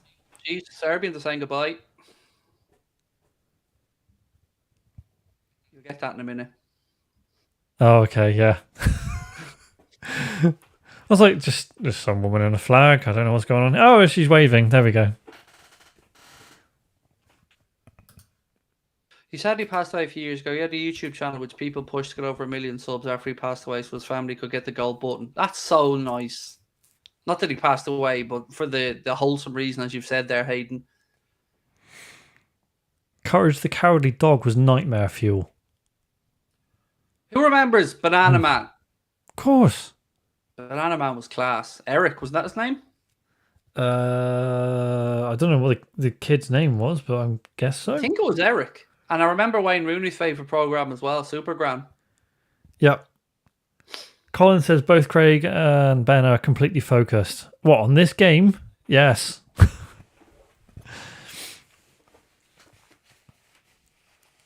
And when Eric eats a banana, he becomes Banana Man. That's the one, Studley. That Count Duckula at 6 o'clock on the DJ Cat show on Sky with Pat Sharp. Do you remember Jason the Wheeled Warriors? I do not. No. It's a weird program where like vines turned into robot machines. I used to love early mornings on Sky and Saturdays and stuff. You had Count Duckula, then you had DuckTales, and there was loads of other cool cartoons. Do you remember Sharky and George? The Crime Busters of the Sea. Yep. Sharky and George, solvers of many mystery. I used to love Centurions. That theme tune was deadly. Dum, dum, dum, dum, dum, dum, dum, dum. You want about Sharky and George? All right, Taz. I loved Taz. Taz is one of my favourite characters ever. And he makes a nice chocolate bar. Still 1-0 to England here, coming towards the end of the first half. People are probably tuning in, Ben, confused, thinking they've accidentally clicked on BBC for the absolutely professional coverage we've been providing. 100% been talking about the entire game. Do I remember Mask? Great cartoon. Yeah, but that was based off of the Jim Carrey movie.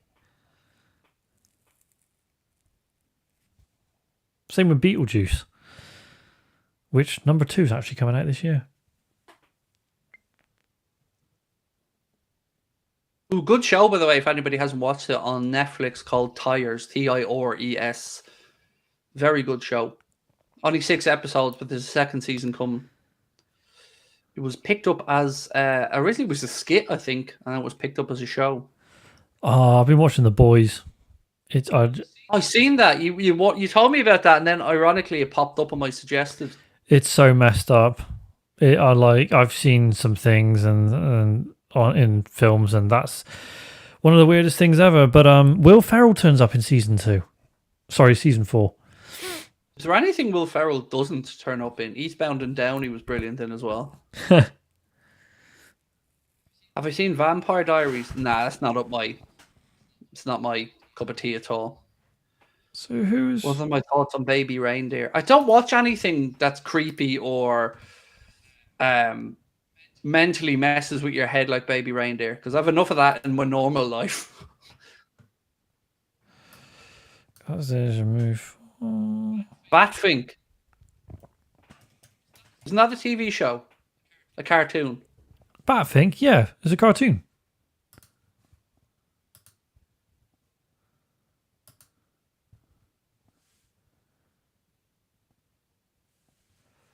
That means I don't watch Stranger Things. Yes, that is correct, John. I don't watch Stranger Things. You really should. Sons of Anarchy I have seen on Tim. Very good show. Didn't think I'd like Sons of Anarchy, but really, really enjoyed it. For me, I'm kind of like Stranger Things and The Boys are the 2 best shows I've watched. It was Game of Thrones, and then they ruined season 8. So when they got rid of Opie in Sons of Anarchy, I was like, what? What? It shocked me. Very, very much shocked me.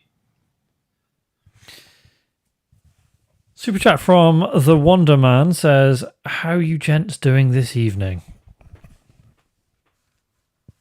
Good, thank you, yes. Happy Father's Day, by the way, to everybody out there who has kilts, not like Ben here. Old childless Ben. Sorry.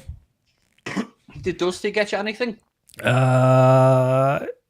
Chloroform, I think. Yeah, Ben has a very murderous cat. So, yeah, he just wants to rip your skin off your arms. So, he's happy. Oh,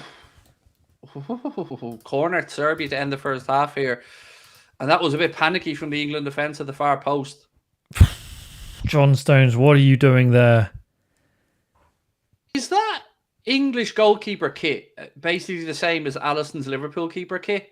Looks like similar it. To it, or am I imagining things? No, the thing is, what I really don't like about these modern kits are they base them all off of the same templates.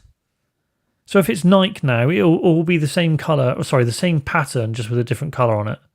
That was a shocking corner, and the ref blows up for half time.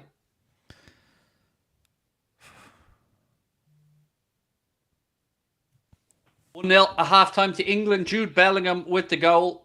Happy enough for that first half, Ben? My wife has just messaged me on WhatsApp going, did Dusty get you anything for Father's Day? No, he did not. And I know you're watching now, so... I'll send him out. He'll get a mouse and bring it back in. Yeah, Although now in Dusty, it'll be a rabbit it won't be. It'll be another cat. in a headlock. How are you, Ben? How's it doing, Dad? You right? He's already developed a Bristolian accent, has he? Yeah. Right, me babber. Right, how's it going? Pickford might have requested for it. True. Maybe he just wants to feel that little bit closer to being a great goalkeeper like Alisson. Yeah, maybe. Maybe. I don't like Nike kits, Ben. No, I'm definitely Team Adidas. I miss the 1990s kits. I'll tell you one kit though, Craig. Have you seen it? Crystal Palace for next season. No, haven't seen it. You've not seen What's that? Right, okay. You're about to witness something. I'm gonna go through some comments while Ben's finding that to send to me. What have I ever watched Cheers? Yes, of course. Sam and Diane. I grew up watching Cheers. And Norm. You ready for this, Craig? I'm ready for this, Ben. Feast your eyes on that bad boy. Sick. No, I'm not having it, Ben. I'm not having it. Don't like What's it. wrong with it? The manufacturer. What, Macron? Yeah. That just screams low end. Yeah, but I don't care about it. Just look at the pattern. It's mental. Nah, I'm not having that one. It's not horrible, but I wouldn't be calling it an all-time classic. I'm not saying it's an all-time classic. I'm saying it's a nice kit. Well, Mark has just sent me a little reminder of Baffink. Nice. Oh my god, I remember him. That's mad. What, Batfink? Yeah. Who doesn't? So, Buffalo Soldier has asked a very valid question. Any update on Alan Hansen? Not that I'm aware of. Obviously, we're all hoping for a positive update, but nothing new that I've seen. And again, we'll wait for people to give us, definitive information from the club or somebody else, but no, nothing new that I'm aware of. Thoughts on Trent in midfield? I think he had a good first half. He had one shaky moment, but then he had that great interception as well that set England attacking. Clock still going, apparently, Ben. Yeah. Yeah, I think it good. I think you can put that down in the good column for Trent for that first half. What about you, Ben, as a neutral?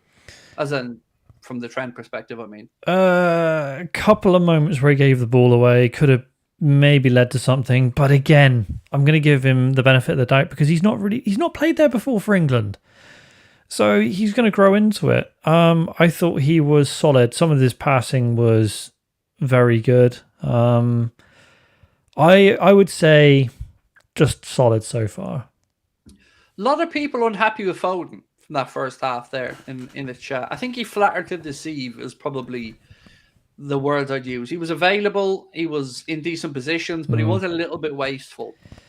He wasn't the same Foden you would get with Manchester City, that's for sure. But he's not playing in his best position right now. Playing in off the left, kind of feels like he's just being forced in there. Foden and Kane quiet. Yes, and I did kind of say to you about Kane beforehand, Ben. You did. You said you preferred Ollie Watkins to be up front. So just at the minute, there's no denying Kane's prowess, history, goal scoring. I just feel at this moment in time, this is one of those Kane situations where I don't think he's at his fittest and best, but is still being put out there because he's Kane, he can score but I think Watkins would have been better suited at the moment. I think there is something to be said about not just picking people based on their names. I mean, sometimes, yes, they can turn it on you, have a moment of magic. But when you look at the overall gameplay so far, can you think of a single clear-cut Kane chance this game, Craig? Sorry, I'm laughing at something that Mark put into the WhatsApp. Erling Haaland watching this Harry Kane performance. And there's just a kind of meme of what's his name? Spider-Man? Wolf of Wall Street boy. Oh, right. Okay. Jason Morris says, hey, lads. Thoughts on pre-season? Will be interrupted so much this year with the Euros, Copa America, Olympics, etc. Hey, Jason. Always lovely to see you in, bro. Yeah, I'm more concerned from the transfer perspective, really, to be honest, Jason. I mean, we'll get to see a good group of the boys over in America, but I think it's going to affect everyone. So I don't think it's going to be overly impactful on just us. But of course, we are playing catch up somewhat with a new coach and a new structure. So yeah, it's going to be interesting. Which is why I'm convinced, Jason, we see a transfer come in before the end of this month, because I think Liverpool are hovering around waiting for clubs to start panicking because the end of the financial year coming up, some clubs need to bring in money, and I think that's Michael Edwards, superpower. Is taking advantage and leveraging the situation. So I'm expecting something to happen in that regard soon. But I also think a lot of clubs will be watching what's happening at these championships and seeing if there's any players who they may not have had on their radar to see if they could be a potential sort of outlier they could bring in over the summer. We've seen it before in World Cups, Craig. Remember James Rodriguez at the World Cup? Yeah. So I don't think anyone's going to be making any moves until this tournament draws to a close. Oh, I don't know. I think that time frame of some clubs in the Prem needing to free up money is going to force, like you've already seen with Villa, they wouldn't have wanted to get rid of Douglas Luiz. No, they wouldn't, but they have, and that's, yeah. Why is that not saved? Sorry. By the way, just as a quick shout out, as you can see, top of the live chat pinned, we have a link to our link tree, which will give you all of Anfield Agenda's social media accounts, but also access to the tickets to our last 2 live shows. Now, Liverpool, Ben, as you know, is really close to selling out. Like, it's a handful of tickets left for Liverpool. So if you want to come and see us in either the Hot Water Comedy Club on August the 4th in Liverpool or August the 2nd at the beautiful Richard Burton Theatre in Cardiff, you can get those tickets via the link at the top of the chat. I wouldn't even wait 3 more days for Liverpool. I think if that lasts a week before being sold out, I'll be amazed. It's really handful stuff left. Cardiff, we've a bit more room. It's a bigger venue. So, yeah, I can't wait. And you're going to be in Cardiff, Ben? I am. I will be in a full clown costume, though. So no one will be able to see my face. So, well, the only thing I care about from your family is your wife showing up in the Minion costume, as promised. I can't guarantee she'll turn up in the Minion costume, although she's probably listening right now, so she'll probably come upstairs in a minute and be like, just shake her head through the door. But yes, that needs to happen. Vic Pan said, passive, lost the ball twice. Mitrovic almost scored off one of them. If that's in relation to Trent, then he did give it away once, yes. But he also had a good interception, which set England up on an attack, which probably should have doubled it. So I think Trent can look at that first half and feel happy enough with himself. I think most of that English team can. I do agree. Foden has a bit more still left to give. And there was a shout from the chat, Ben. Take Foden off and bring on Cole Palmer. Yeah, I think Cole is the one who, we're going to get a penalty if Cole comes on. So I think that would be the good move. Who else? If you're going to take off Foden, you're not going to put on Kobe Mainoo. It wouldn't work. Kobe's not going to play off the left. So yes, I would agree, Cole Palmer. Other than that, I think England can be happy. I mean, you were certainly by far the better team in that first 45. Yeah. Would you not think maybe towards the end of the game, if Kane's still not doing something, maybe giving Watkins a run out? Yeah, absolutely. Especially if you score a second, I'd rest up Kane and get Watkins on, just to give him some time and some experience. Then again, he might fancy Tony just because of the physicality of Serbia. Maybe. We've seen a couple someone said it'll be streaming tomorrow, by the way. I've seen that in the chat. Yeah, we're doing Austria-France tomorrow at 8 o'clock, so we'll be live at 7:30, and then there'll be an Anfield Agenda live stream at 5 p.m. for the Liverpool news. Mbappe tomorrow. Nice. Yes, yeah, and Canade as well. Well, if he's fit enough and unwell or well enough to get into the team, but yeah, that's going to be interesting to see. I've got Mbappe to be the top goal scorer in this tournament. I don't think you'll be far wrong there. Coach Bill says Ivan Toney is the perfect sub on for Foden. You want to play Toney off the left? Don't know about that. I mean, you could look at Eze, you could look at Palmer. I mean, there's no shortage of talent on that English bench. No. I mean, traditionally, I would have said Rashford on the left. If Foden's out there, I would have moved him over, but... looking through Bowen as well could be an option. Do you know what? I just think Jared Bowen's such an underrated player. Because he plays for West Ham, he's never going to get the massive sort of plaudits that he actually deserves. I was screaming for Liverpool to sign him for the last 18 months, and for ages people kept laughing at me. And then it got to the point where people were talking about his age more than was he good enough. I've always thought Bowen would have been an incredible piece of business for us because he suits the way we play. I think if Bowen's going to move, it has to be this summer, but I don't think anyone's got the money to do it. And he signed a 7-year contract last year. Never going to happen. He'll stay at West Ham for or the a rest of his 6-year career. contract. Either way, it was a long contract. I think he's West Ham through and through, though, isn't he? So, Yeah, but he deserves to play Champions League football, in my opinion. he does, but I just don't see him moving away, and no one's got the money to do it. He's 27 at the moment. Well, I think he's 28 at the end of this year. So if he's going to move, he hasn't got that long to make a decision, but I don't think he will. Mbappe's doing an English interview on my broadcast. His English is so good. Yes, he's very capable of conducting an interview in English, and he's a pretty decent player as well, that Mbappe fella. How do you think he's going to get out of Madrid, though? I don't want to think about Madrid, Ben, because every time I think about Madrid, I get a little bit more sad. Well, because, I mean, I just can see Trent delivering balls into the box and Mbappe kind of getting on to the end of it. Ted, calm down. That's going to rumble on all summer, probably. It's certainly not doing my fear any good seeing him and Bellingham do patty cake little celebrations together. How bad would you feel if Real Madrid signed Yoro, then took Trent? That'd be fine. That'd be the end of Anfield Agenda, everyone. We've got Bradley.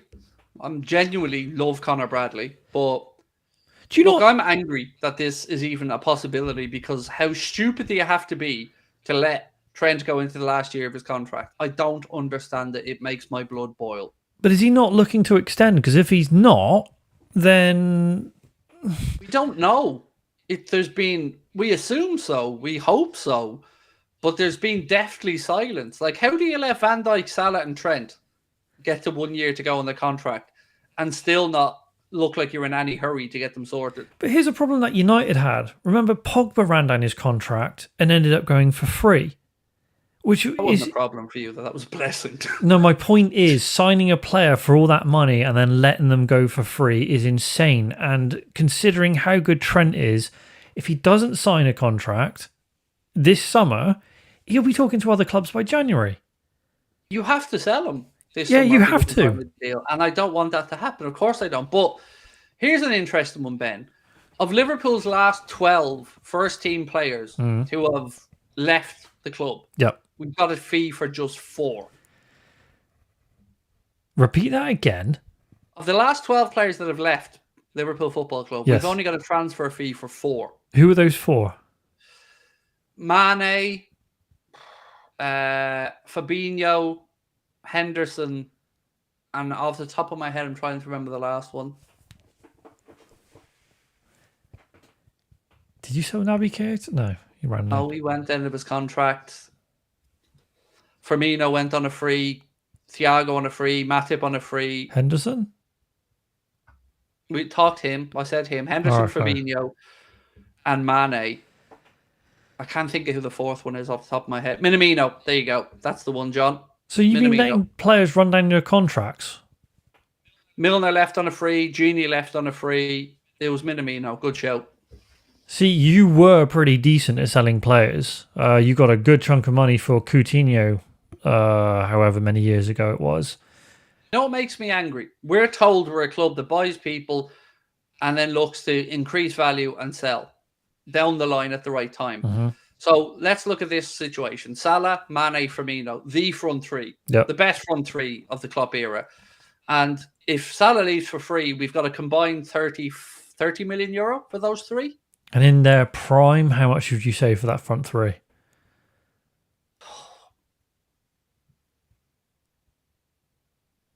$250 upwards in total. I mean, Salah's 150 on his own. in his prime. Firmino was the most important person of the Klopp era until we signed Alisson and Van Dijk, in my opinion. Firmino is the glue that kept it all together.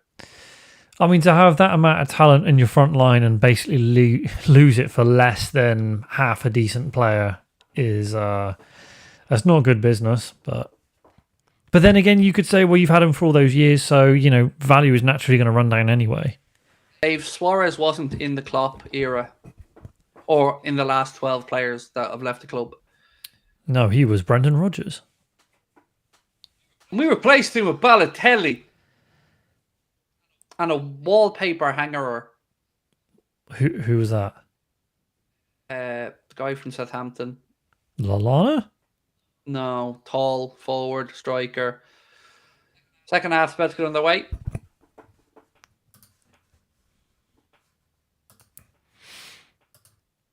Sorry, I'm just checking. Ricky Lambert, thank you. Yeah, Ricky. From Bristol Rovers. Right, we're about to get underway. You can start the clock. Do you know what? I actually liked Ricky Lambert as well. I wanted him to do well. I think a lot of people did, especially when he also very, very late debut for England. I think he was 32 when he made his England debut, but he cut his entire career in the lower leagues. So it was nice. It's always nice to see a story like that where a player eventually gets that breakthrough. It's kind of why I like Minamino as well. Always wanted to get to the Prem, and eventually at 30 he gets there. It's nice to see Vardy blossomed late as well. Yep. I want to say, did Ian Wright start his career in the lower leagues? I feel like he did. Watford? No? Before he went to Palace? Or was it even lower? Or was it QPR? Can't remember. I feel like I was Palace. He was just in the second division. So there was. You were talking about us making signings off the Suarez money. Sorry, Dave. All right. Yeah, that was. That still makes me angry that we sold him. Although Arsenal did come in with £40,001,000. Yeah, I almost respect that. I almost respected your bid there. But I didn't respect the fact that he wanted to go to Arsenal. That was mad. Anyway, we are on the way, Ben. Second half, and Serbia looking to get on the front foot. Oh, yeah. Clock is already running. So I think this is a massive summer for you guys at Liverpool. You have to back the manager to some degree, but then at the same time, he is only a head coach, so maybe they're thinking, well, do you know what? You have to make do with what we already have. That's a worrying trend for me, if that is the case, because a lot of us Liverpool fans feel that Klopp saved FSG's backside in a lot of ways with regards to the availability of funds. And if you didn't back him, and you're bringing in somebody who's new, you've got to start off with a positive spin and back them. Even if it's Michael Edwards and Richard Hughes that are making the signings, you've still got to supply the manager with a couple of new signings because we are light in a couple of areas. When is Mo's contract up? Is that also the end of this season? Virgil van Dijk, Trent Alexander-Arnold and Mohamed Salah are all out of contract at the end of the upcoming season. You've got a problem. I know, mate. I know. And I was screaming about this for the last 8 months and everyone kept telling me to relax. But as I said at the time, every week that goes by that those boys haven't signed a new deal, their agents are getting harder and harder downstairs because the leverage in the conversation goes swinging towards the players' camp. I think if you get towards the end of August, you then have to start thinking about selling. I think you have to. I don't even understand how there's a debate about Salah at the minute and selling. If there's any chance of getting a fee for Salah, it's got to be gotten now. 32. He's just turned 32 yesterday, wasn't it? Or today, something like that. So, I mean, if he's going to go and he's thinking about going, you don't want to be losing him for free. You can't. And anyone going, oh, yeah, you can't sell him. Listen, if he doesn't want to stay, you're going to have to sell him. Because you can't replace that type of talent without money. You just can't. A club who says, cheap as we are about signings, can't afford to turn down the likes of 100 million quid. Yeah, but I mean, if your fan base is literally saying you can't sell him because they love Salah, fine, I get it, you love the player, fine. But if he doesn't want to stay, doesn't want to commit, leaves at the end of the next season for nothing, you cannot afford to replace him. I'll make it very simple, Ben. Somebody's getting 100 million. It's either going in Salah's pocket or the club's pocket, but somebody's getting 100 million. Whether it's Salah when he signs a new deal for somebody, or whether it's Liverpool when they sell him. I know where I want 100 million to go. Well, you just can't, honestly, you cannot replace that kind of output or that player for nothing. So imagine I said to you then that Salah, Firmino, and Mane left for combined 30 million quid. That is absolute madness. Yeah. Because then who are you going to get in? You can't afford Kvaratskhelia, I don't think. What makes me a little bit comfortable is I know Michael Edwards knows this. I know Edwards knows that the right decision's to cash in on Salah. I know he does. If anything, he's the one guy I'm pinning my hopes on to remove the emotion and look at the underlying numbers, because that's what we're told he's good at. And that's what he's proven to be good at in the past. Well, you've got a massive summer ahead of you. Just from a transitional point, it kind of feels like when Sir Alex left, that kind of feeling within the club. Like, you have to do something this summer. We didn't do anything with Moyes. I think we only signed... To be fair, we were left in way better shape. No, you were, but my point is a long-term manager who's been successful, and then another manager comes in, but then they don't really back him. I mean, Moyes was only given Juan Mata, so... That's what worries us, is that we're going to get the whole pawn manager come in to just do a job, shut up and do as you're told kind of scenario. And that's great, but somebody has to be able to push the owner for the players, and I hope it's Edwards. But look, I do trust Michael Edwards implicitly. I'll have to say that. I'm really happy he's back involved. I think there's a couple of players also that you also need to get the best out of. Like Darwin Núñez his output needs to go up a bit more. I said earlier on in the summer, I'm going to back him to score 30 plus goals in all competitions next season. Can't see it. I mean, let's see how he gets on in the Copa America, because he scored a hat-trick recently for Uruguay again. All poachers' goals. And I don't know, man. I'm expecting a response from this season, and I think he's going to score a load of goals. International football is different to club football, though. Look at Romelu Lukaku, 85 goals at the age of 30 for Belgium. But it's more the way he's managed internationally, the way Bielsa has been able to get him to buy into the team ethic. All of his goals in that hat-trick were all the same. Sliding in from a ball across the 6-yard box, poachers' goals, getting on the ends of them, knowing what your teammates are going to do and where they're going to put it. And that, I think, is what we need to figure out with them. I think the other thing that Darwin needs to do is he's just got to get better at timing his runs. Oh, almost there, lads. Serbia are playing their way back into this. They certainly look far better in the second half. They are starting to impose themselves on our midfield. They're certainly getting more physical. Saka was a little bit slow to the ball there, but then...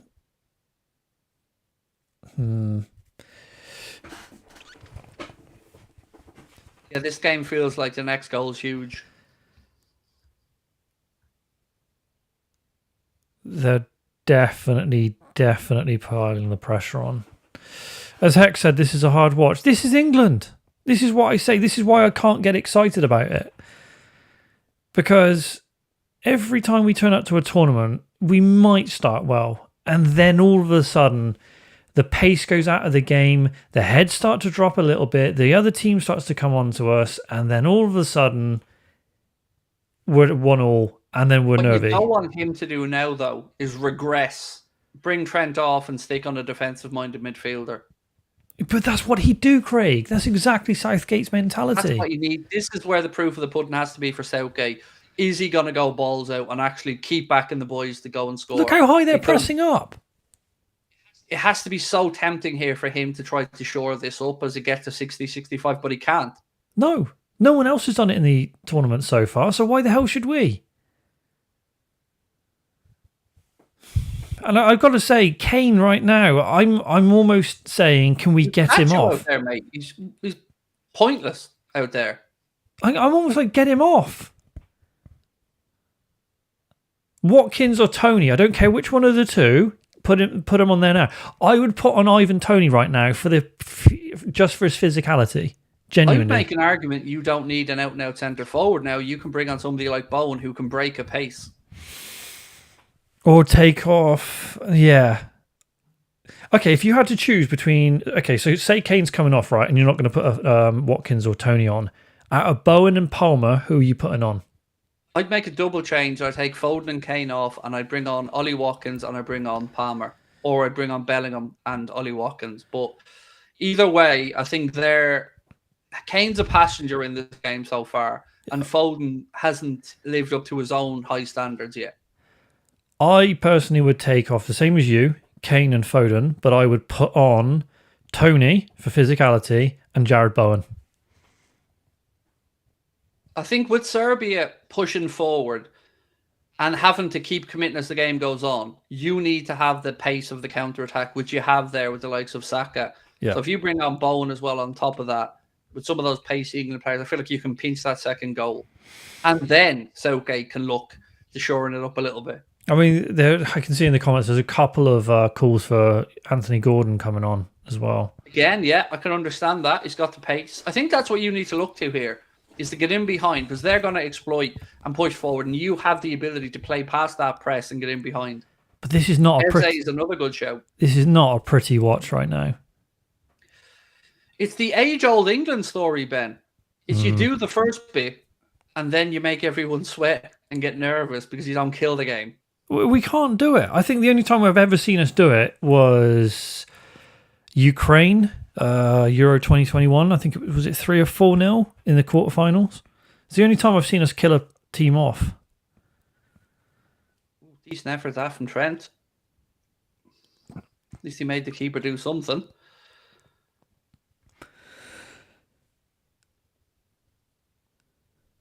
But it's all a little bit slow. You're starting to react now, to be fair. That's a good bit of play. That's unlucky. That was a good bit of play down the right-hand side. Good ball into Bellingham, and he was dispossessed. But at least, again, you're reminding Serbia that they need to worry about you guys in attack. Still, in that whole passage of play, where was Kane? Holland in 96, said Carl. We did it then. That's true, actually. That was a very good performance. Yes, but we were talking, 28 years ago now? So, nearly 30 years ago since that game. I was 10. What a game that was, though, for you lot. You played really well that day. Was it, who got the double? Was it Shearer and Ferdinand? 2 each, I think? Or did Sheringham get one as well? I can't remember. I still remember Jason McAteer scoring at Lansdowne Road to knock the Dutch out. For us, to knock the Dutch out qualifying. They were called Holland back then. What is Saka doing there? He receives the ball in between 4 players with 5 yards and then immediately plays it back to the man who's received it from rather than taking a look over his shoulder. One of my favourite things in football, Ben, is seeing that player have the little glance over the shoulder before they receive the ball to see the space. And Saka there, if he'd have dropped his shoulder, he was away.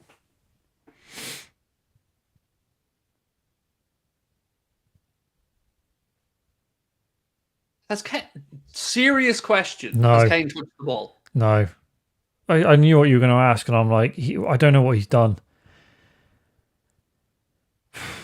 Yeah, it was Shearer and Sheringham. For some reason, I thought it was Les Ferdinand, Mark. I don't know why. Look at this. Overall, you're down to just 48% possession for Serbia against 52, and you had 70-30 at one point. Even the passes, they're catching up on you. They are certainly coming back into this game, mate. And this is my worry about England. It's kind of like this lackluster. The energy levels drop. We become very pragmatic, compact. And then other teams are just invited to attack. Oh, Serbia trying to appeal for a penalty there. The refs having none of it. No. Mitrovic is still down. I'm not going to VAR it, are they? No. There's nothing in that. The keeper had every right to challenge for it. Serbia are just grasping at straws there.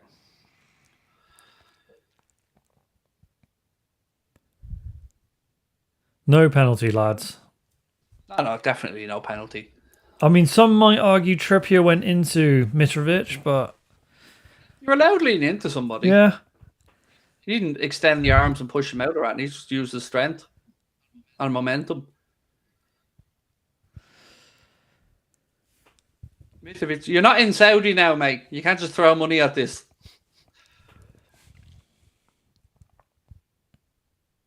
I don't know what he's whinging about.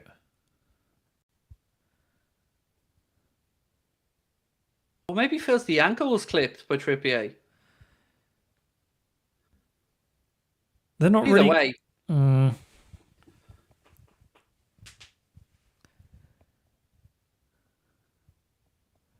Did you see the incident yesterday with the penalty in the Spanish game? Yes.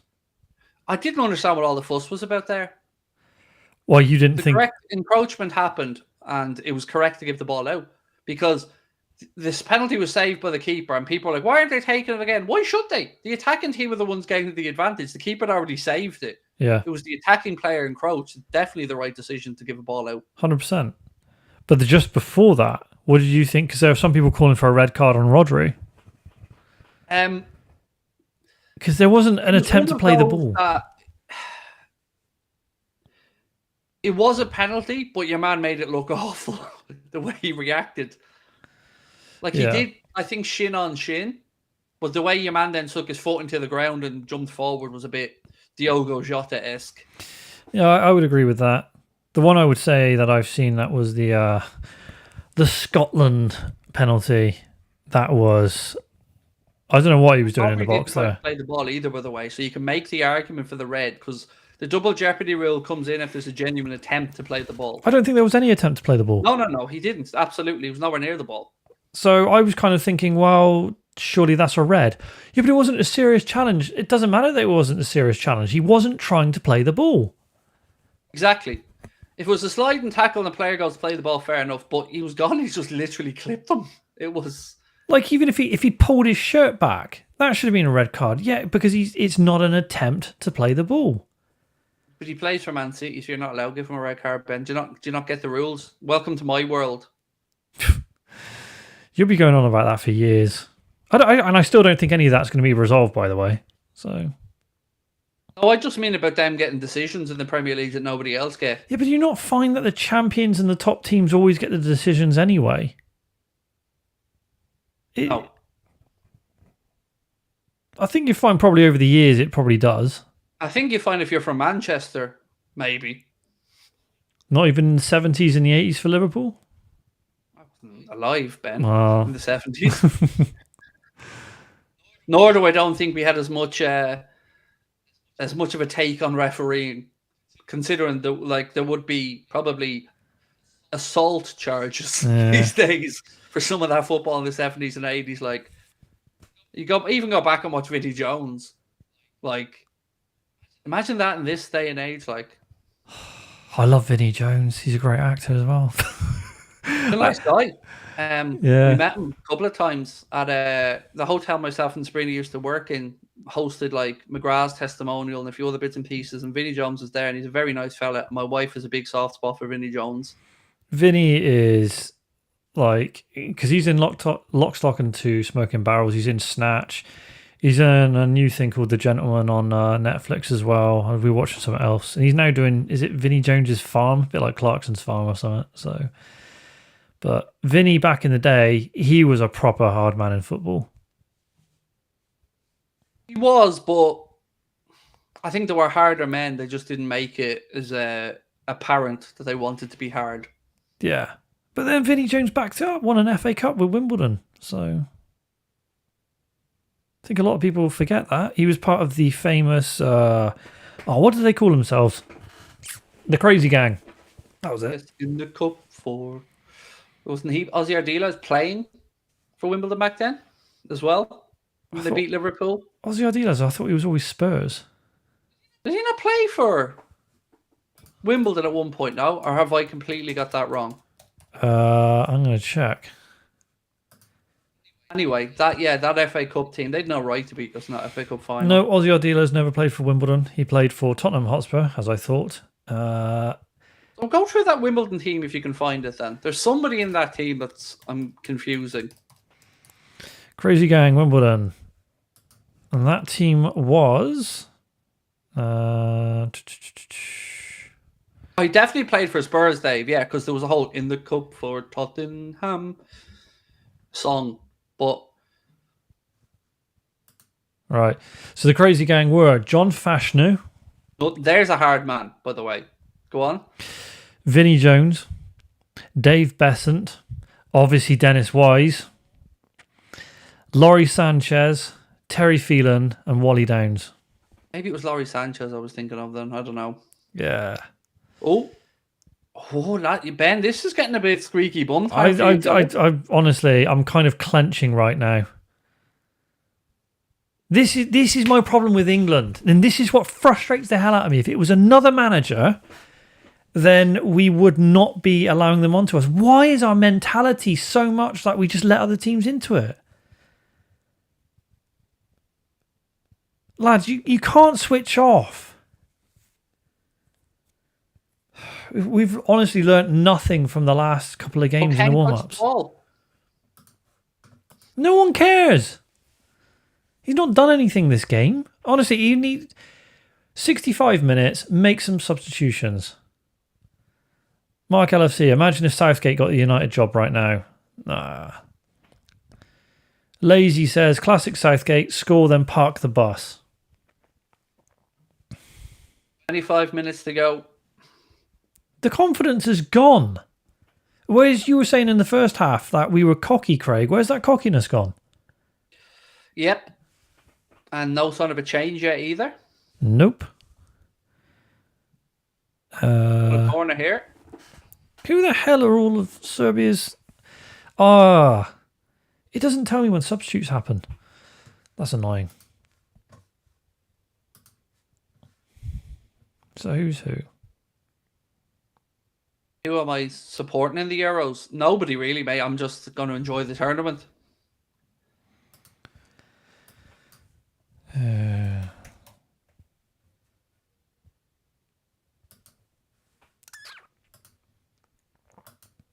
So 17 came on for number 6, apparently, Ben, for Serbia. Right, hold on. So 17 came on for 6, but who's number 17? Because this... they don't tell you actually what positions they swap. They just say they've come on, but they're still on the bench, which is really annoying. That happens with every single app. Is that Illich or Lich? Close to the keeper there from Trent, that corner.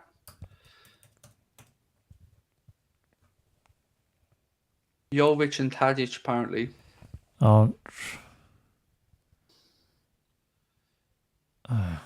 Who does he even play for? Illich.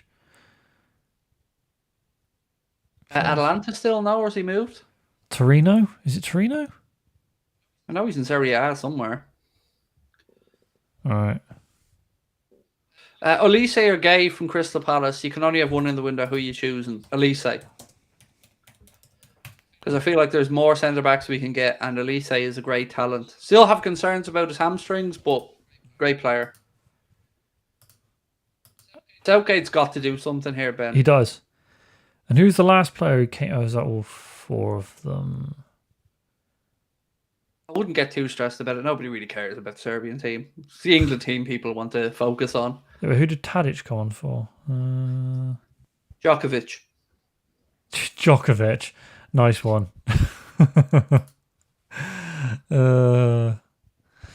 think it's, yeah. Oh, a bit panicky there. From Rice. My dad's just messaged me. This is poor. It's typical England, honestly. Like, I don't see why everyone gets all excited. It's coming home. Conor Gallagher on. Oh, for God's sake. Why Gallagher? Like, out of all the players, if you want to change something, take a risk with someone else like Kobe Mainu. I'm going to say it again. How is Harry Kane still on the pitch? I don't know. What's he trying to? This is so pragmatic. Oh, let's shore it up. Okay, let's take Trent off and put Gallagher on. Great. Positive stuff. Always.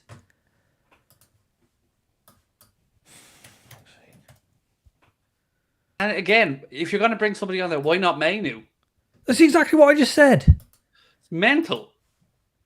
Conor Gallagher on. That'll, and Kane out there still stealing. I was going to say stealing a living, but he doesn't get paid for England, so, well, not really. It's shocking. He should be off. Conor Gallagher. That's who you bring on for Trent. And Foden and Kane still out there. We're not going to go far in this tournament, so... Like, I'm not saying Trent set the world on fire, but he certainly wasn't the worst England player out there, or the one I'd be looking to hook off. No, we needed to... Like, the attacking has gone out of it. We need more pace. And look how far Kane is back now. He's nowhere near the centre circle. He's back in our own third. It's not like he's going to break off the shoulder with electrifying pace. No. So immediately what's happened is, as soon as Gallagher's come on, England now are... This is 20 minutes of us defending. I wish somebody ever had the balls to actually tell Kane he's getting dropped for something, because when we played Spurs in the Champions League final, Kane wasn't fit, and yet somehow conned Pochettino into playing him, and it was great for us. It was like we were playing against 10 men. Well, I think there's certain players that you think they will have a moment of magic. But the problem is with Kane, he's never won anything. A free kick there, Ben. Great, Craig. I'm going to put that as a trophy cabinet. It definitely makes the trophy cabinet in Everton. Move over, cuckoo clock.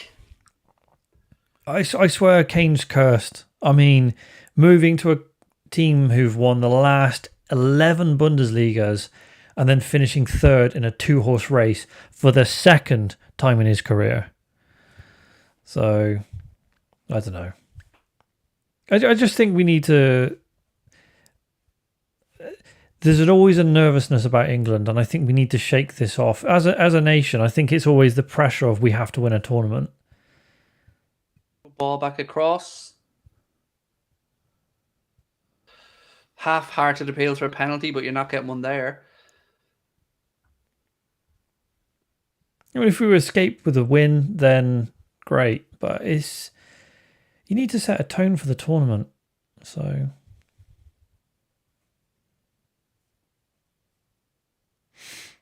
It's always funny, like, you bring on Conor Gallagher, I look at that as more of a defensive move. It is, and I think he has always been quite pragmatic, Southgate, with his defensive decisions.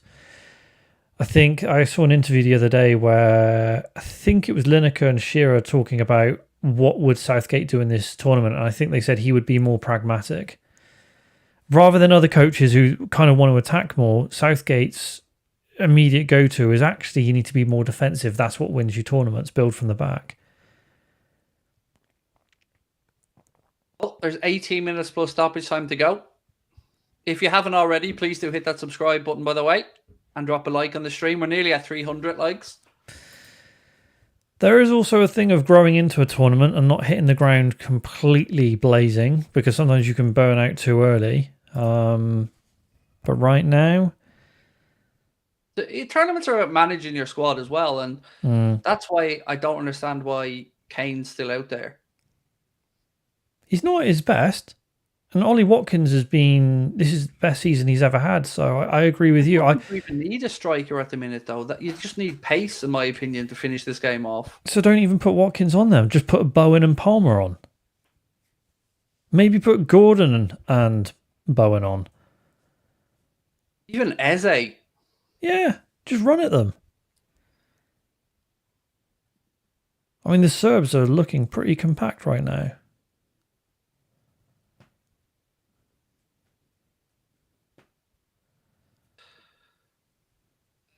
John, I'm very confused. First you say this is toxic now, and now you're saying sorry, guys. I've no idea, mate, what the angle is there. If you're addressing the game, us, the crowd, I'm not sure. But from our perspective, I'm not emotionally invested, so I don't feel like there's any toxicity for me. I'm just giving a neutral's opinion on what I'm seeing.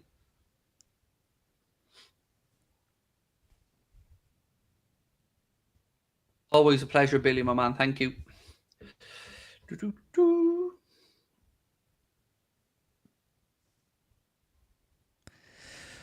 So is that their fifth and final substitution? You know. I still feel you're going to win this 2-0, by the way. I think you're going to pinch the second. Hopefully.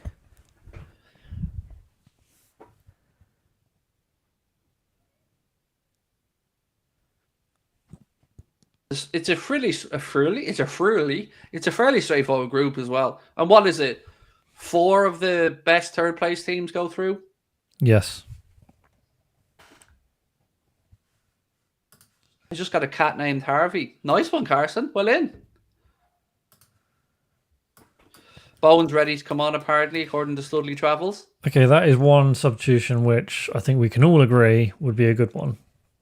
Saka off for Bowen. Saka off. I think that's a good show. Yeah, that's not the worst. I mean, I personally would. Saka's had a fairly quiet game today, apart from obviously the assist, which was a great ball across. So Bowen for Saka. Again, this is good squad management, I would say. It's a long tournament ahead, so. There was a card for Tadic, I believe. Oh, I should have been doing the substitution for the Vidi printer. What a moron. That's what it's there for. Never mind. Wait, substitution. Saka for Bowen, was it? Was indeed. Yeah. Although it says on this, these are my options for substitution: McGregor, McGinn, Tony Cruz, Tierney, Vinny Jr., or Arda Güler. So I'm going to say none of them. Yeah, I'm going to say none of them either. Maybe I was doing it the right way then.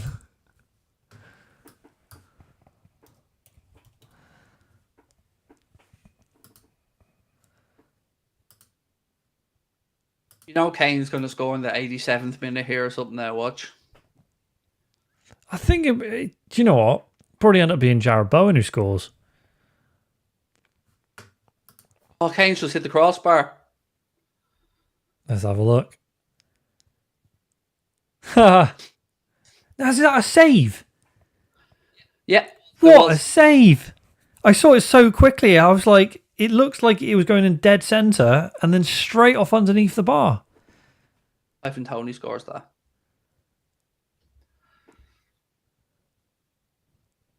You did the right thing, Kane. You tried to head it back where it came from. Keeper just about had enough on him. That was a good save. Goalkeeper. Great cross from Bowen as well. It is a good save. But as you said, you fancy England to win it 2-0. So, and that was a Bowen cross, by the way. That was Jared Bowen coming on. So, Craig, I've just opened the email and seen you've given me 2 free tickets to the show. You're an amazing man. No worries, dude. You send us an email, mate. You reached out, and I've always told people I'm a man of my word.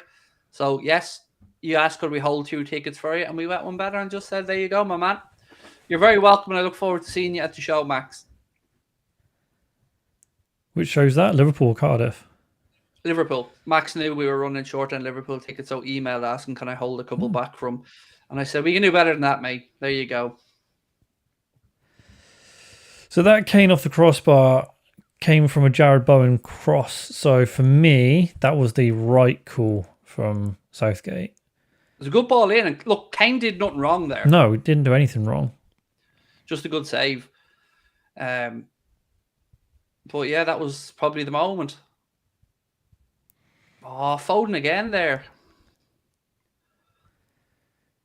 Kane doesn't have the pace. And again, I'm going to say it, and I don't mean this to just be an asshole, but Tony scores that header.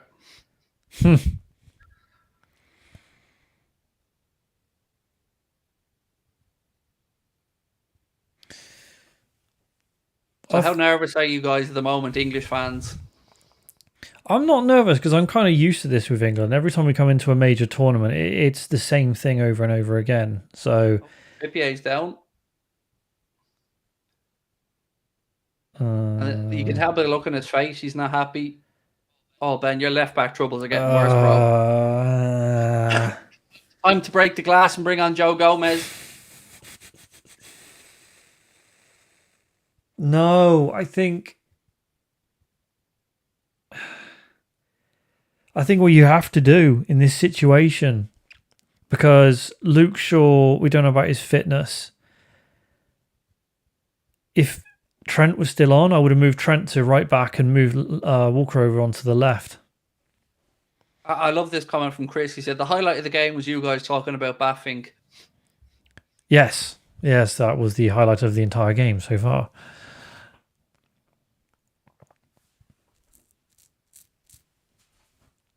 Trippier's off the pitch now, getting a bit of attention. Is he going to come back on, or is Southgate going to make a sub?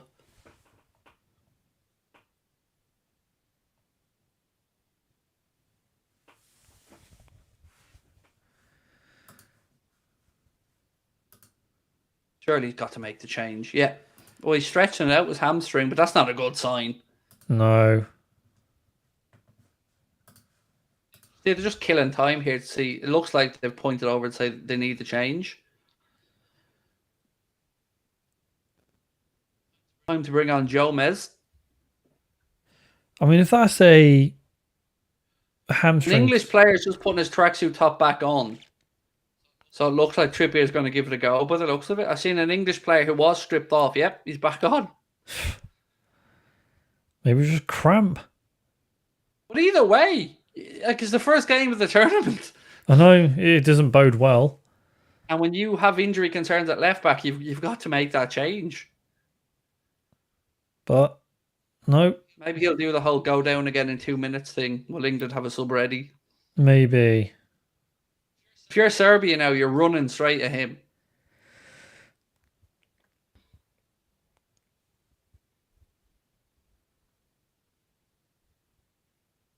I mean, if it's a hamstring issue, yeah. You've got another 10 minutes plus injury time, or 9 minutes plus injury time.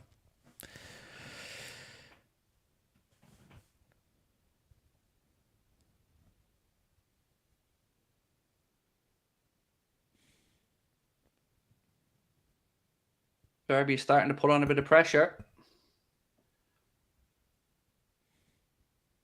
Tadic.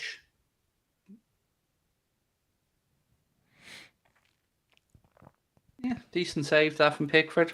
I mean, he should have been saving it was straight at him, but I don't know what you mean. What the wow and what a save in the chat, lads. It's a basic bitch goalkeeping save.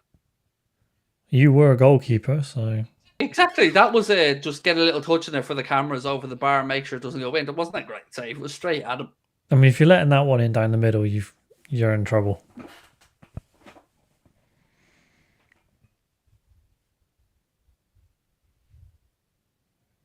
But it was a shot in anger from Serbia, so.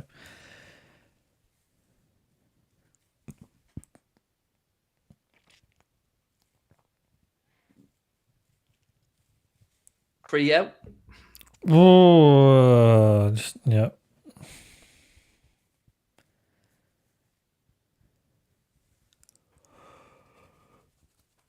I mean, here's the shot again. Look, it's you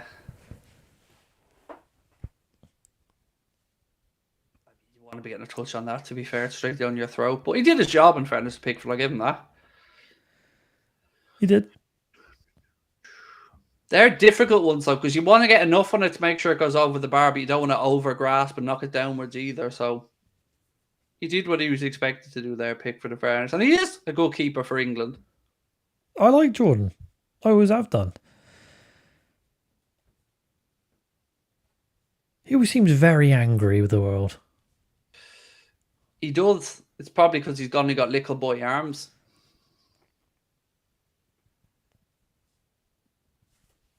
I'm too Rexy for this game. T-Rexy for this game. There we go. Jared getting stuck in a bit. Jared does have that physicality about him as well. It's like a little pit bull.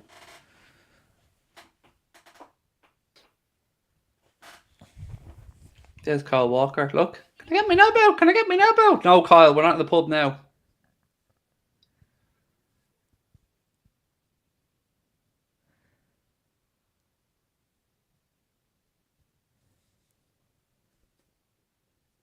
Trust England to have the lowest scoring game of the tournament.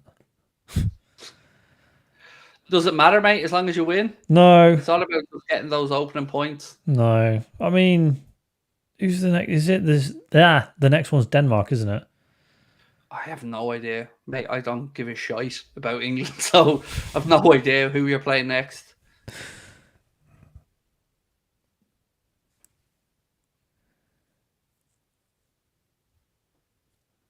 I'm only here for the eventual penalty heartache. Which is every single tournament. Or it seems like it.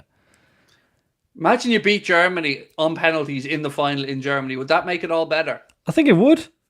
I think it would. Surely it'd have to go a long way to addressing that pain. Yeah.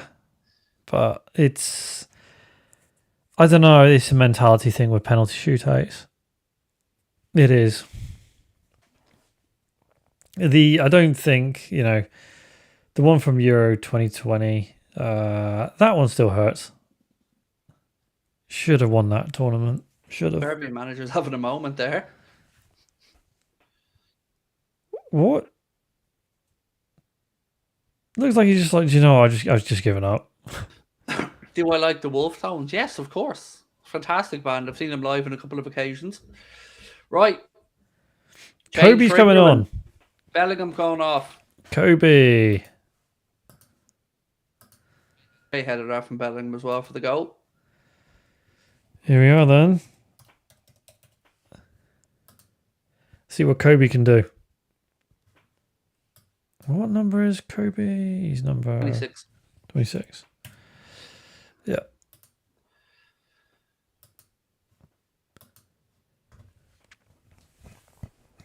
He's a very good player. I hate to say it because he's one of your lot. I know.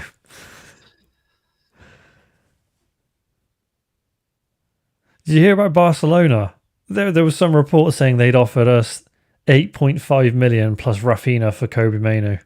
I know, yeah. I mean, I've offered them like tickets to last year's final or something like a bag of skips. I mean, what in what world did they? I mean, I'm pretty sure the report was probably a load of crap, but honestly, 85 million and Rafinha still wouldn't be worth it. Isn't that basically like offering 60 million all in? He's mental. Oh man, I was like 8.5 million plus Rafinha for Kobe Mainu. Have you lost your damned minds? What I wonder is, though, how long does he give it at United? Like, if United aren't competitive in 3-4 years, how long before Mainu thinks, I don't know, lads? Because he could be that good, Yeah, but then sometimes if you're that good, you drag the team up and... Marcus Rashford says hi. Yeah, but Marcus Rashford's not a midfielder. He's a winger slash He's a great striker. player, Marcus Rashford, when he's gone 1 year left to go with his deal and he needs a new one. Great player. He's the best last year of his contract player. Oh, then in that case, Salah, Trent and Van Dijk are going to have a hell of a season. They're already great players, though, mate. But they're going to have an even better season. You're going to win the quadruple this year, Craig. And then you lose all of them. We might just have to offer... I don't know. What could we offer? I think we could offer Barcelona Adrian San Miguel and 4 million for Yamal, even. Sorry. I'm sure that'll work. 4 million Adrian San Miguel for Yamal. That's surely a deal. No, I think Man United should offer 8.5 million plus Anthony for Yamal.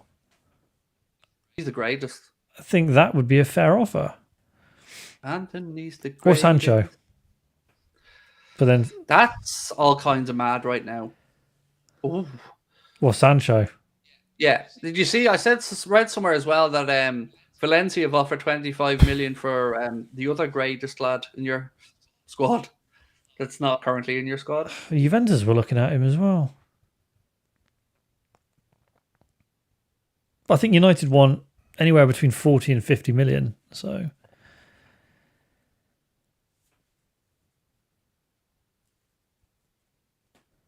Right, we are heading towards the last moments of this one, and a 1-0 ground out win. I'd be interested to see how the media react to this one. I think they'll probably just go into the routes of job done. There'll be a Bellingham pun or something in somewhere. Somewhere. Yeah. Oh, it'll just be Hey Jude. That'll all it be. We can't forget about Saka as well, by the way, in that goal, because, it was his cross. Yeah. Colin, talk to you soon, my man. Don't forget, guys, by the way, we will be back tomorrow, 5 o'clock for an Anfield Agenda Liverpool stream, and then we'll be on a 7:30 for France's opening game. So, of the big nations, generally one falters at the first hurdle. Who do you think? Hard to see.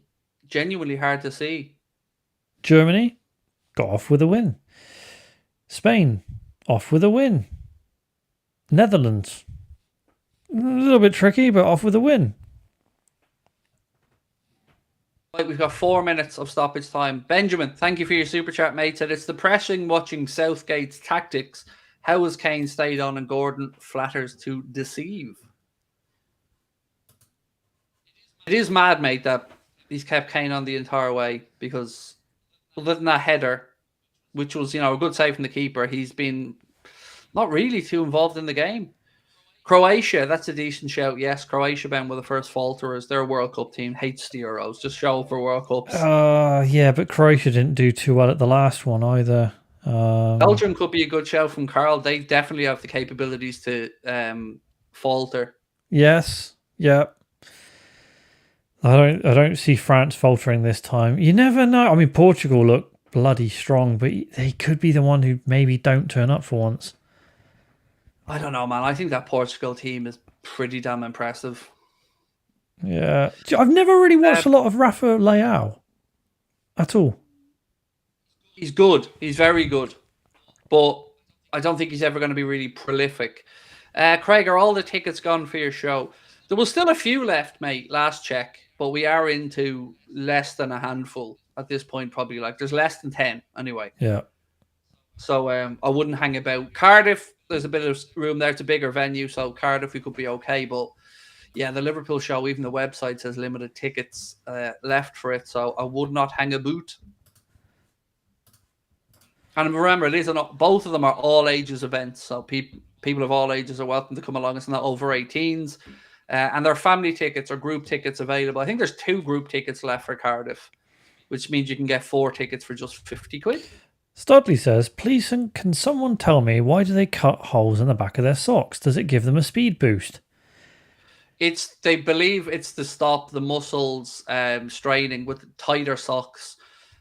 Some players just feel they get a bit more air, a bit more relief on the muscles. I think it started with the Villa kit or the socks being too tight initially, and then this trend just came around. Yeah, because they obviously do a lot of leg work these days in the calf muscles. I think that's why you always see Grealish with his socks all the way down. I mean, it's a bit more of a style thing with Grealish, but they do reckon if you have them too tight, there was something about more injuries or something as well. So, and circulation. Well, circulation said beef with a genius there.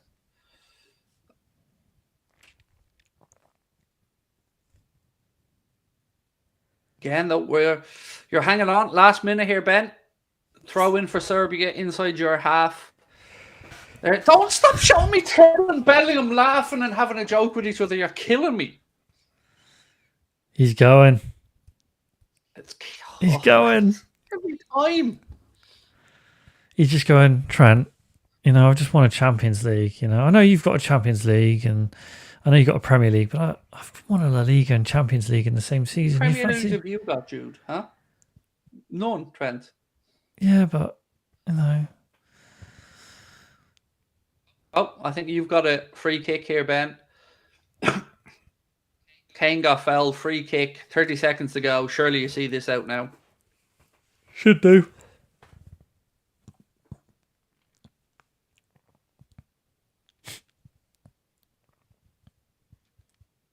So if you're Southgate, you win this game, then you win your next game, and then you go experimental with the third game.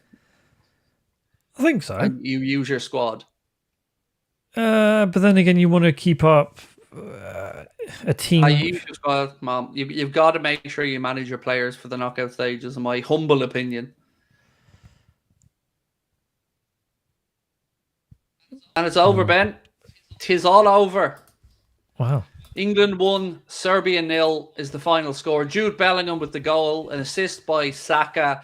Wasn't overly convincing, Ben, but it's job done for you boys. 3 points on the board. That's all that matters. I think if it had been a draw or, I mean, it hasn't happened, a loss, then the papers would have been onto them. But I think that's just job done. I think what the back papers tomorrow will be tonight as well will be about Jude Bellingham. I think the pages in the newspapers tomorrow will be all about Anfield Agenda's Liverpool show selling out, Ben. You reckon? Hopefully. We can but hope. So we have to mention a bleeding newspaper at some point. How many tickets left? Like 2, something like that? It was less than 10, and I don't know. I'll get an update tonight, but close. David, thank you for your super chat. Said struggling to beat the Dog and Duck pub team. I mean, they were physical. They were. I wasn't a big fan of Gallagher coming on for Trent. Kane, that's not the best Kane performance I've ever seen. I don't think you were that impressed either, were you? No, not at all. But the other game being a draw helps you out as well in that, which means, yeah, you're already topping that group. Yeah. One more win and you're already through. So I would say, as I said, get the second win and then play the fringe players for the third game. One, see what they can do, give you a view of who you can maybe trust later in the tournament, and also rest up your players. At least we got off with a win, because I think everyone was worried that we were going to start off with a loss. So I think now, I don't think any of the big teams would be worried about England, though, looking at that, Craig. I don't know, man. As you said, it's the first game of the tournament. It's not a sprint. It's a long month. So job done. You know, you got the job done. We did, but I wanted to see more goals. You see Germany scoring 5, Spain scoring 3. You want a bit more. True. Well, look, my friends, we will see you guys tomorrow, 5 o'clock for the Anfield Agenda Liverpool news stream, and then 7:30 for France's opening game of the Euro campaign. Thank you to Ben for being with me for this one. He'll be with me for all the England games throughout the tournament. Thank you to you guys for tuning in with us as well. Do drop a like before you head off. Hit that subscribe button if you haven't done so. And we will catch you amazing people tomorrow. Same time, same place. Enjoy your Sunday evening.